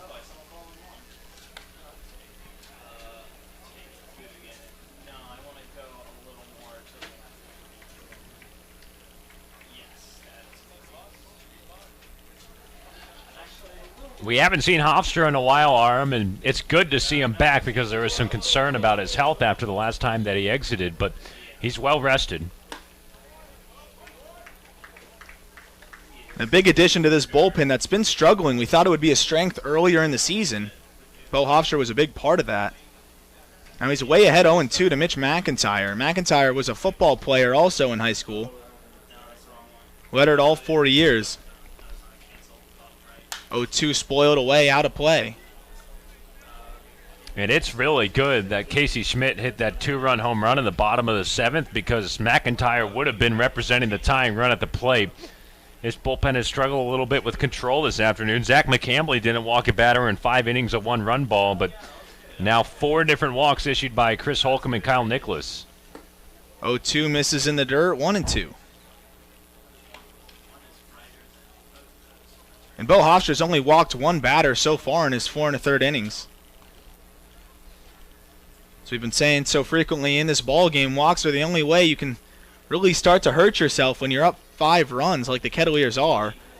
The ball hits McIntyre right on the hand. We'll see what the call is. And Cuckram's going to look at his hand and then give him first base. The Kettleers have got to find a way to sort things out and finish up this game. You got a 5-run lead, but the problem is here you got bases loaded and nobody out for Hyannis, and they are very much within striking distance with 1 swing of the bat. 4 different walks and 2 different hit batsmen from Kettleer pitchers over the last few innings. Haven't seen that in a while. I don't know if I've ever seen a college or professional umpire actually ask to look at the player's hand. Usually they make their call and they stick with it. Cuckram going off of the mark on McIntyre's hand. Now a swing and a miss from Hunter Goodman. So his bases loaded, nobody out now. A pair of walks from Kyle Nicholas. He saw his day end. Bo Hofstra comes in, gets ahead 0-2, and then hits Mitch McIntyre on the hand in a 1-2 count. Now he spins a curveball that misses low. It's 1-1.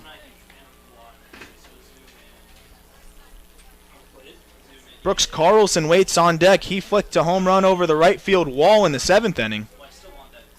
Hunter Goodman still looking for his first hit of the ball game. He crushes one off of Casey Schmidt, and it kicks in the air and into the left field. That'll score 1, and it'll score 2 as Lucas Dunn comes around also, and it's 8-5 now. Hyannis sneaking back into this ball game, and Casey Schmidt is in a little bit of pain over there. It was a line shot that short hopped him, hit him right in the leg, and kicked into shallow left field. That'll probably be scored as a hit. That's a hit all the way, I believe. I mean, it's got to be. It was a hard hit ball. It's a hard play for Schmidt to make, especially with him playing in. But Hyannis is still back in this game. They're only down by 3 with 2 on and nobody out. First pitch curveball called strike. And Casey Schmidt still hunched over in a little bit of pain. Maybe a little bit of frustration as well. He was playing in on the grass there a little bit. Didn't have much time to react. That's why they call it the hot corner. So first and second still nobody out, and the tying run is at the plate. It's Hunter Goodman. Or Brooks Carlson, rather. Goodman drove in the 2 runs on that single. Now Hunter Goodman, a reminder, homered in his last at-bat. He's the tying run at the plate here.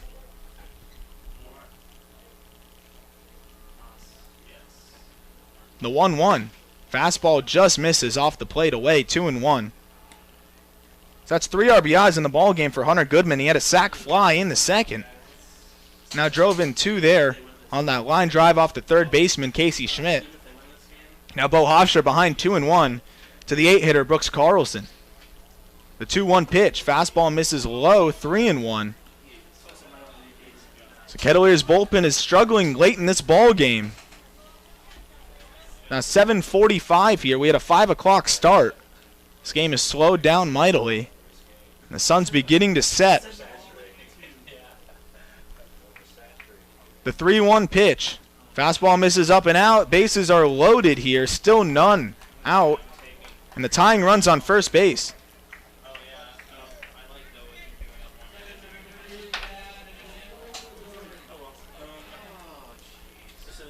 So it's that 9-hitter, Chad McDaniel. He doubled in the 5th. He lined out in the 7th. He's had a pair of good at-bats so far today. And he's looking to tie this ball game up. An extra base hit could score 3 and clear the bases and tie this ball game up. Still none out. First pitch misses up and in. Hofstra can't find the strike zone. Kettleers have a little bit of activity in the bullpen. Looks like a right-hander is getting loose. And Matt Mervis also getting loose, another right-hander. They're trying to get ready as quick as possible. 1-0 count. Fastball outside corner. This time it's a strike. Matt Mervis went 3 innings yesterday. Coach going back to him possibly in this ball game. One thing he does do is throw a lot of strikes. We'll see who he goes to, or if Hofstra can get out of this jam in the 8th. Bends a curveball low, 2-1.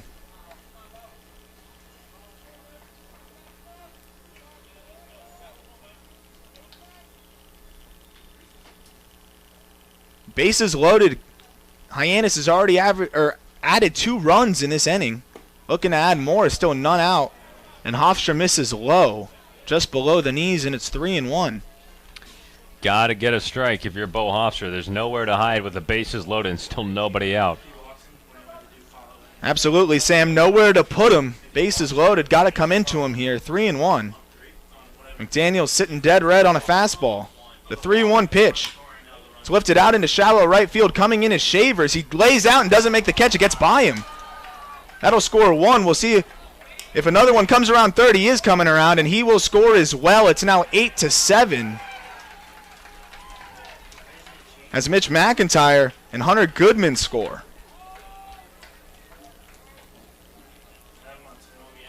Scored as a hit. That's the official scoring. Shavers tried to lay out for it and right, but just wasn't able to make the play. A weird sinking fly ball into right, and what do you know? It's Chad McDaniel who comes up with a 2-run scoring double to make it a 1-run game, and there is still nobody out here in this 8th inning.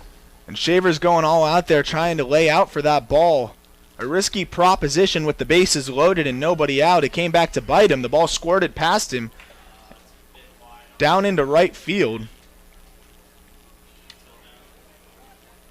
And Shavers is jogging in, playing real shallow as he retreats and goes back out. Not sure if he had a miscommunication with Coach Roberts, but 2-run score on that double from Chad McDaniel, his second of the game.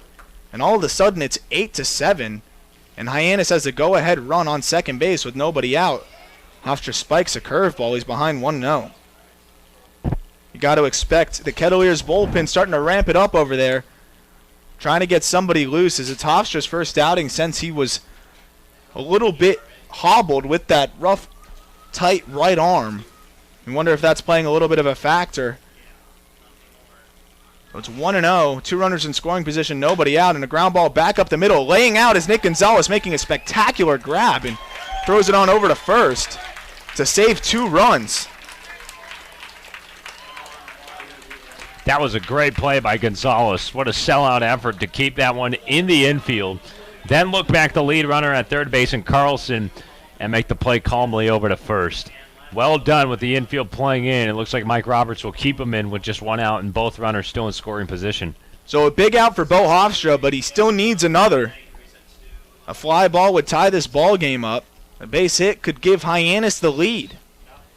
Fouled straight back, a curveball. Strike 1.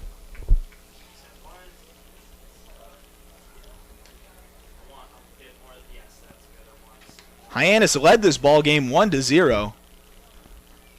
The Kettleers put up 6 unanswered. And since then, they've climbed back to an 8-7 ball game, still 1 out. He fouls another one back and into the parking lot. Bo Hofstra way ahead, 0-2 now.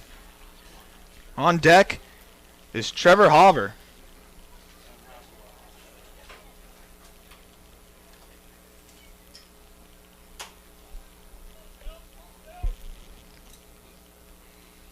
So Hofstra needs the strikeout. Hyannis needs a ball in play. Here's the 0-2 pitch and misses up and out.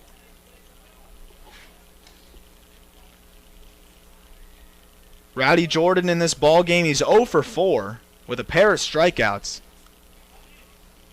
Hofstra trying to make it 3. Jordan trying to pick up his first RBI of this game and tie it up. The 1-2 pitch misses in the dirt, blocked by Pasek. That'll keep the runner at third.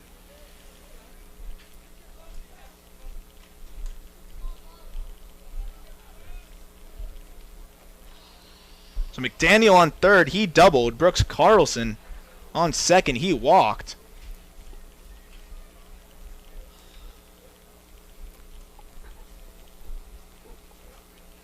And it's now 2-2 to Rowdey Jordan, the center fielder. The 2-2 pitch. He lays off a curveball just barely, and it's full. First base is open, but Hauver, the 3-hitter, looms on deck. I gotta imagine if Hofstra walks him here, this is the last batter he faces. You'd figure, especially with the struggles that both him and Nicholas have had throwing strikes. The payoff pitch. Lifted out into shallow left field. Tagging is Carlson. And the throw from Hill comes into home. And it won't get there in time as Hyannis ties it up on a sacrifice fly. Just like that, it's 8-8. A lot of credit to Hyannis to get back into this ball game. The Kettleers are up 6-1. And before the Casey Schmidt home run, they put up a couple unanswered, and Kettleers are lucky to have that lead with the home run. Otherwise, Hyannis would have taken the lead, but they've come back from the dead to score 5 here in the 8th and tie it up at 8. And they're not done yet as Trevor Hauver comes to the plate, the 3-hitter. He lifts one out into left field. Cam Hill should have a chance at this. He camps under it and makes the grab, but not before Hyannis ties this ball game up with a 5-run 8th inning. They send 9 batters to the plate. And we'll go into the bottom of the 8th, all knotted up, a new ball game here at Lowell Park. You're listening to Cotuit Kettleers Baseball on the Cape Cod Baseball Network.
Game at Lowell Park after Hyannis scores 5 unanswered to tie it up at 8-8. We're in the bottom of the 8th. Tyler Drabick, the new pitcher for the Harbor Hawks.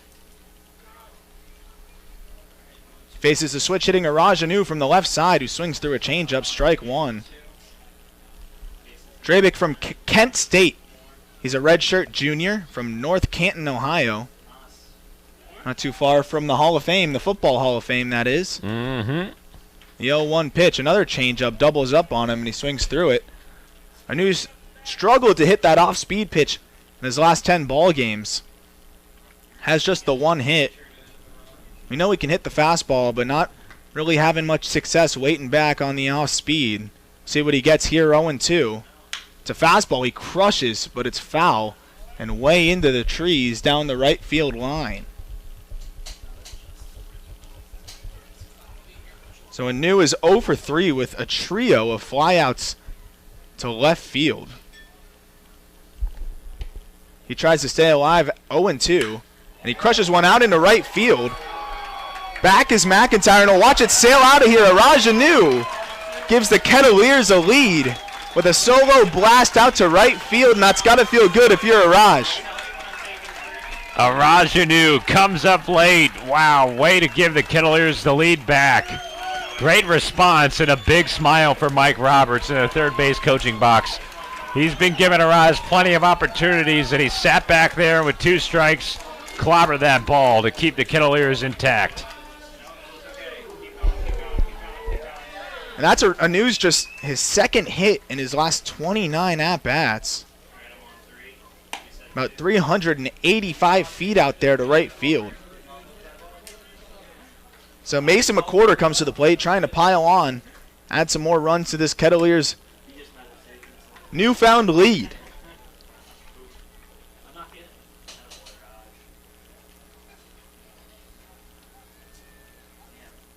The pitch to McWhorter is lifted out into center field. This one will stay in the yard. Calling is Hauver, and he'll make the grab for the first out of the inning. And that brings up Parker Shavers, who struck with a 3-run shot out to deep right field, halfway up the trees. Back in the 4th inning, part of a 4-run 4th inning for the Kettleers that gave them a 6-run lead. They eventually just squandered that, but recaptured the lead now with the Arajanu solo shot. They'll try and add more. First pitch to Shavers is nubbed out to the third baseman, DeSantolo. He flips it over to first base and gets the out. So after the home run, Drabick's been able to settle back in and get 2 quick outs. And will now face Cam Hill with 2 away in the bottom of the 8th. One of my favorite parts after that last Araj home run, other than Coach Roberts with a big smile, was seeing Cam Hill and Colton Kessler, Anu's 2 Kentucky teammates, coming out of the dugout, the first ones to greet him after that blast. Curveball up and in. Raises his hands out of the way, does Cam Hill. And Colton Kessler, his other Kentucky teammates, waiting to come back after a bone bruise on his knee. It's nice to have 3 Kentucky Wildcats. You can see how close they are. And they're probably excited to hopefully have Araj on campus this spring. Yeah, Colton's in the street clothes right now, but he's got the black UK shirt on. Cody Pasek's done a good job in relief as the catcher. Of course, Kessler's been the starter most of the year. Hill spoils a fastball out towards the batting cages behind the third base grandstand. It's 1-2. Hill's 0 for 3 with a pair of strikeouts in this game. The speedster's yet to reach base. The 1-2 pitch. Grounded out by second base. Have to be quick to get Hill, and he is. He flips it over to the first baseman, Carlson, for the 3rd out. But not before Arajanu hits a solo shot and gives the Kettleers the lead. They're 3 outs away from locking down this wild win. We'll see who comes on to close this ball game out. You're listening to Cotuit Kettleers Baseball on the Cape Cod Baseball Network.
been a wild one at Lowell Park. Just 3 outs to go for the Kettleers to lock down this victory.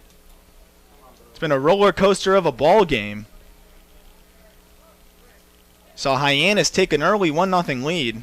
Cotuit scored 6 unanswered. Eventually led 8-3 before Hyannis tied it up in the 8th.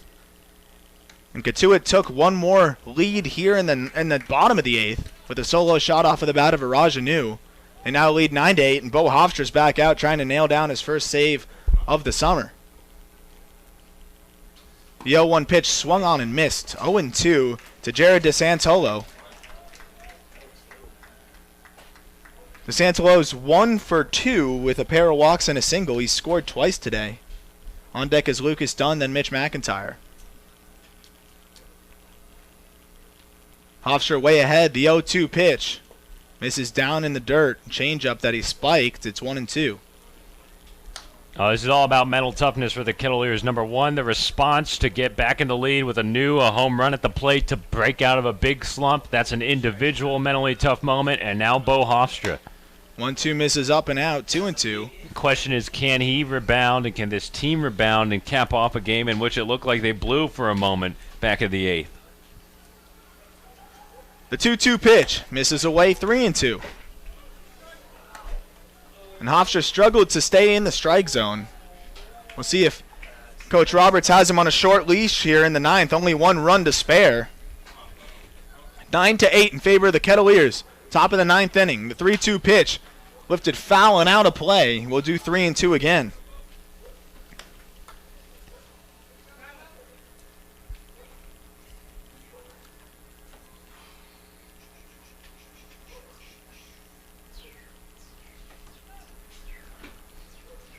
Hofstra out of the windup. The payoff pitch. Spoiled away. We'll do the payoff pitch a third time. As it starts to get dark here at Lowell Park, this is likely the last inning. We saw a tie after 9 earlier, just about a week ago. Extra innings hard to come by at Lowell Park with the 5 o'clock start time and no lights. The 3-2 pitch again. Grounded into the hole and past Oviedo for a base hit. So DeSantolo leads things off with a base hit. And Hyannis is still alive. They have a pulse here in the top of the 9th. Well, Hyannis has out-hit Cotuit 10-6. The home runs have really helped the Kettleers. 3-run shot by Chavers, 2-run shot by Schmidt, and then the solo shot to get the lead back by Anu. But Hyannis has stayed with it at the plate. 1 run in the 6th, 1 run in the 7th, and of course the big 5-run 8th. They have hung around pretty quietly, and now they're in a position to maybe come back again.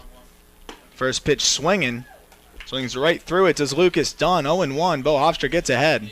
Middle of the infield plays double play depth. Casey Schmidt playing in on the grass in case there's a bunt. Dunn was swinging away on the first pitch. We'll see what he does behind 0-1. Didn't square that time. A curveball bends into the strike zone. 0-2.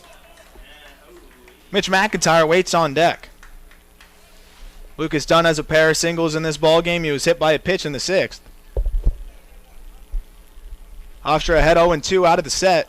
Takes a long look, kicks and deals. Ground ball up the middle. This could be 2. Oviedo takes it himself, throws it on over to first. An unassisted double play. 2 big outs here in the 9th inning for the Kettleers. Just 1 more out to lock down the win. Good play by Adam Oviedo. He was able to play that on a tricky skip off the mound, and was able to concentrate and shuffle over to second himself and turn the double play. Second double play of the ball game for the Kettleers, and comes at the most opportune time possible. Now back to bases empty for Bo Hofstra, and the Kettleers just need 1 more out. He spins a curveball for strike 1. A good job by Bo Hofstra to induce that ground ball up the middle. Get the big double play. Now he's ahead 0-1 to Mitch McIntyre. Misses inside 1-1. McIntyre was hit by a pitch in the 8th inning. It's part of that 5-run 8th to tie the ball game up. The 1-1 pitch. Got him swinging on a changeup. A nice pitch by Bo Hofstra. Now the Kettleers are one strike away. The crowd at Lowell Park on their feet, cheering on Bo Hofstra and the Kettleers to get the last out of this wild ball game.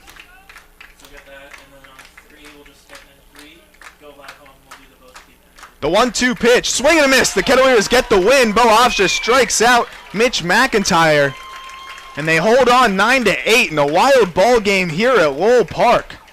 Hofstra nails down the save,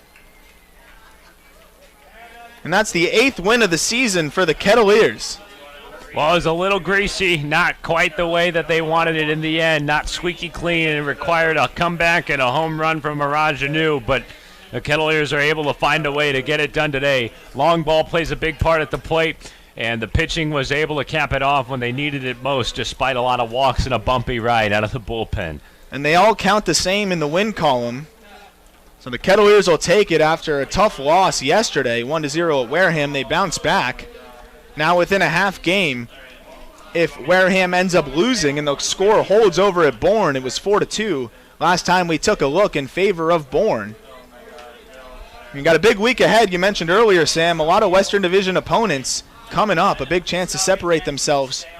And we got the 4th of July coming up, a really exciting day filled with parades, hitting competitions, and a big ball game. But we'll recap this game first.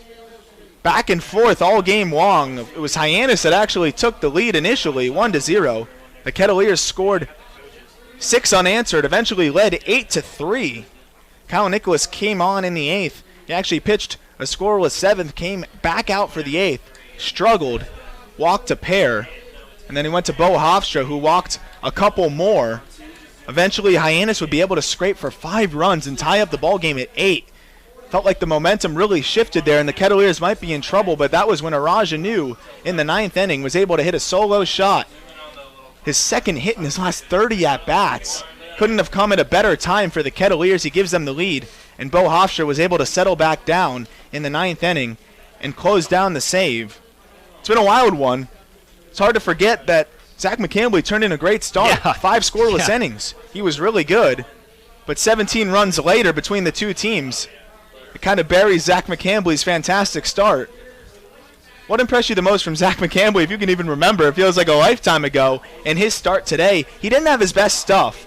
He was able to battle despite not being able to locate that off speed, and eventually was able to keep the Hyannis hitters in check while he was on the mound. Yeah, he was able to stay out of walking guys, and that was a big thing. He didn't walk anybody. Scattered around the 5 hits, gave up the RBI sac fly in the 2nd. It wasn't a sexy pitching performance, but he was able to get the job done. I love how he wasn't walking anybody, which eventually became an Achilles heel later in the game. But the control was there by the end when he needed it with his fastball. Off-speed stuff wasn't quite in the zone today, but he'll work on that with pitching coach Josh Spence, and that's Coach Spence's specialty. So I really liked how McCambley was able to stay mentally tough in a lot of 3-ball counts and not let anything spill over the edge. 5 walks between the 6th and 8th inning for the relievers on the Kettleers. That really engineered a big comeback for Hyannis. That made things difficult for the pitching staff, and Bo Hofstra, who inherited a tough situation, was able to battle back and nail down the save. In terms of the Cotuit offense, a little bit of a mixed bag in terms of everyone kind of contributing in their own ways. Not Nick Gonzales' best day at the plate. He did walk and score, kept that on-base streak alive. To 17, he extends it. Casey Schmidt led the way for this Cotuit offense, had a 2-run shot as well as a double that scored 1 in the 5th. Donta Williams walked and scored, also added a single. Iraj Anu, of course, his only hit of the game, coming at the most important time, a bottom of the 8th inning solo shot to give the Kettleers a lead and eventually have them hold on to that. And then Mason McWhorter had a single and an RBI, but Parker Shavers, of course, too. 3-run moonshot to right field that he golfed over the Hyannis bullpen, and nice to see him get going. A couple of guys that hit home runs today. I'd say a trio of guys that were struggling coming into this game in the last 10 days or so, all homered, and have to feel good coming in to the next busy week we have coming up. Yeah, that's how the Kettleers offense lives and breathes, right? It's the home runs, and Parker Shavers was on a little bit of a cold streak, and he got a hold of a ball. Casey Schmidt has been pretty feast or famine at the plate. He also had that RBI double today, finished up 2 for 4 with 3 ribbies and a couple of runs scored. And then Iraj Anu is the big standout for this game. You just look over at the Kettleers huddle at the end of the game, and all the guys are going over and giving him a big hug. Matt Moore included, who we know is one of the nicest guys on this club. And it's really good to see everybody picking up a Raj when he makes a big play. And it's really good to see him get back to form. Hopefully it spurs a little bit of confidence for him at the plate, and he can keep on swinging it, because the Kettleers need a guy like him to supply some power in the middle of the order. And a big win for the Kettleers, and a game where nothing's guaranteed here in the Cape Cod League, especially with Hyannis coming in. They started 0-8-1, but they battled back. In their last 6 games, they were 3-3.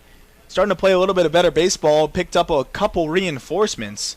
And this was a different batting order. We hadn't seen a batting order like this, with Donta Williams in the 3-hole, Arajanu staying in the 4-hole, but Casey Schmidt in the 2 spot. It was a little bit different, and the Kettleers offense was good today, continuing to struggle with piling together a lot of hits and stringing them together, still living and dying by the long ball. Is that something you think they can sustain, or is this something that they need to adjust with at the plate? Yeah, they're going to have to find a way to hit for contact a little bit more, but I do believe that this gives the team a little bit of a spark moving forward. The offense is still middle of the pack in terms of getting on base. You got a lot of guys that know how to work a walk, and we'll see how that all ends up going out. But, I think that at the end of the day, it's a Hyannis team also. It's worth noting that you applaud their fight, you applaud their comeback, and let's not write them off. I think Bourne's got some work to do. Falmouth has got some work to do, so we can't write off Hyannis for being that guaranteed team to miss the playoffs in the West, and they definitely showed that today. And you just love the mental toughness from the Kettleers to get back off the mat after a disastrous showing for a second there in the 8th inning, but to come back and make the most of the next pitch, and that's what Arajanu and the Kettleers did. And you mentioned Bourne and Falmouth. That is who the Kettleers will play next, respectively. Bourne tomorrow at home, a 5 o'clock first pitch, and then at Falmouth on Wednesday, 6 o'clock first pitch will be coming at you at Falmouth from Mixler 15 minutes before first pitch. And tomorrow, of course, you can get us on Mixler or on YouTube, whichever way you prefer. And then on the July 4th game on Thursday will be against Falmouth here as well. We'll have an 11 o'clock parade starting that'll go through all of Cotuit, feed into Lowell Park. We'll have a hitting competition, a lot of fun stuff for the kids to do, a family fun day. Should be a beautiful day. The weather looks like it's going to be great finally in the Cape Cod situation here we've had. It's really nice to have this big week, this 4th of July weekend with some good weather. This is my first 4th of July here at Lowell Park. You were here the 4th of July week last year, Sam. What can you tell people to expect, and how fun was it for you? It's going to be fun. I mean, it's like I've said a couple of times, it's an Americana event. Everybody just forgets everything and puts all their worries in the rearview mirror and comes out and has a great time. This village comes together, celebrates our great nation, and brings out a lot of red, white, and blue. The parade is a spectacle. Everybody is into it. It's loud. It's fun. It's energetic. It pops. And then there's just this big swarm that funnels into Lowell Park for Family Fun Day. And we'll have so many fun events for the family. The hitting contest as a headliner. The slip and slide will probably be back. Face painting. The dunk tank with Coach Roberts. And I believe some of the players as well. It's just a really good community event. And it's a great way to celebrate our nation's birthday. And we're final here at Lowell Park, a roller coaster of a ball game, but the Kettleers are eventually able to hold on 8-7. Bo Hofstra picks up the win and the save for the Kettleers.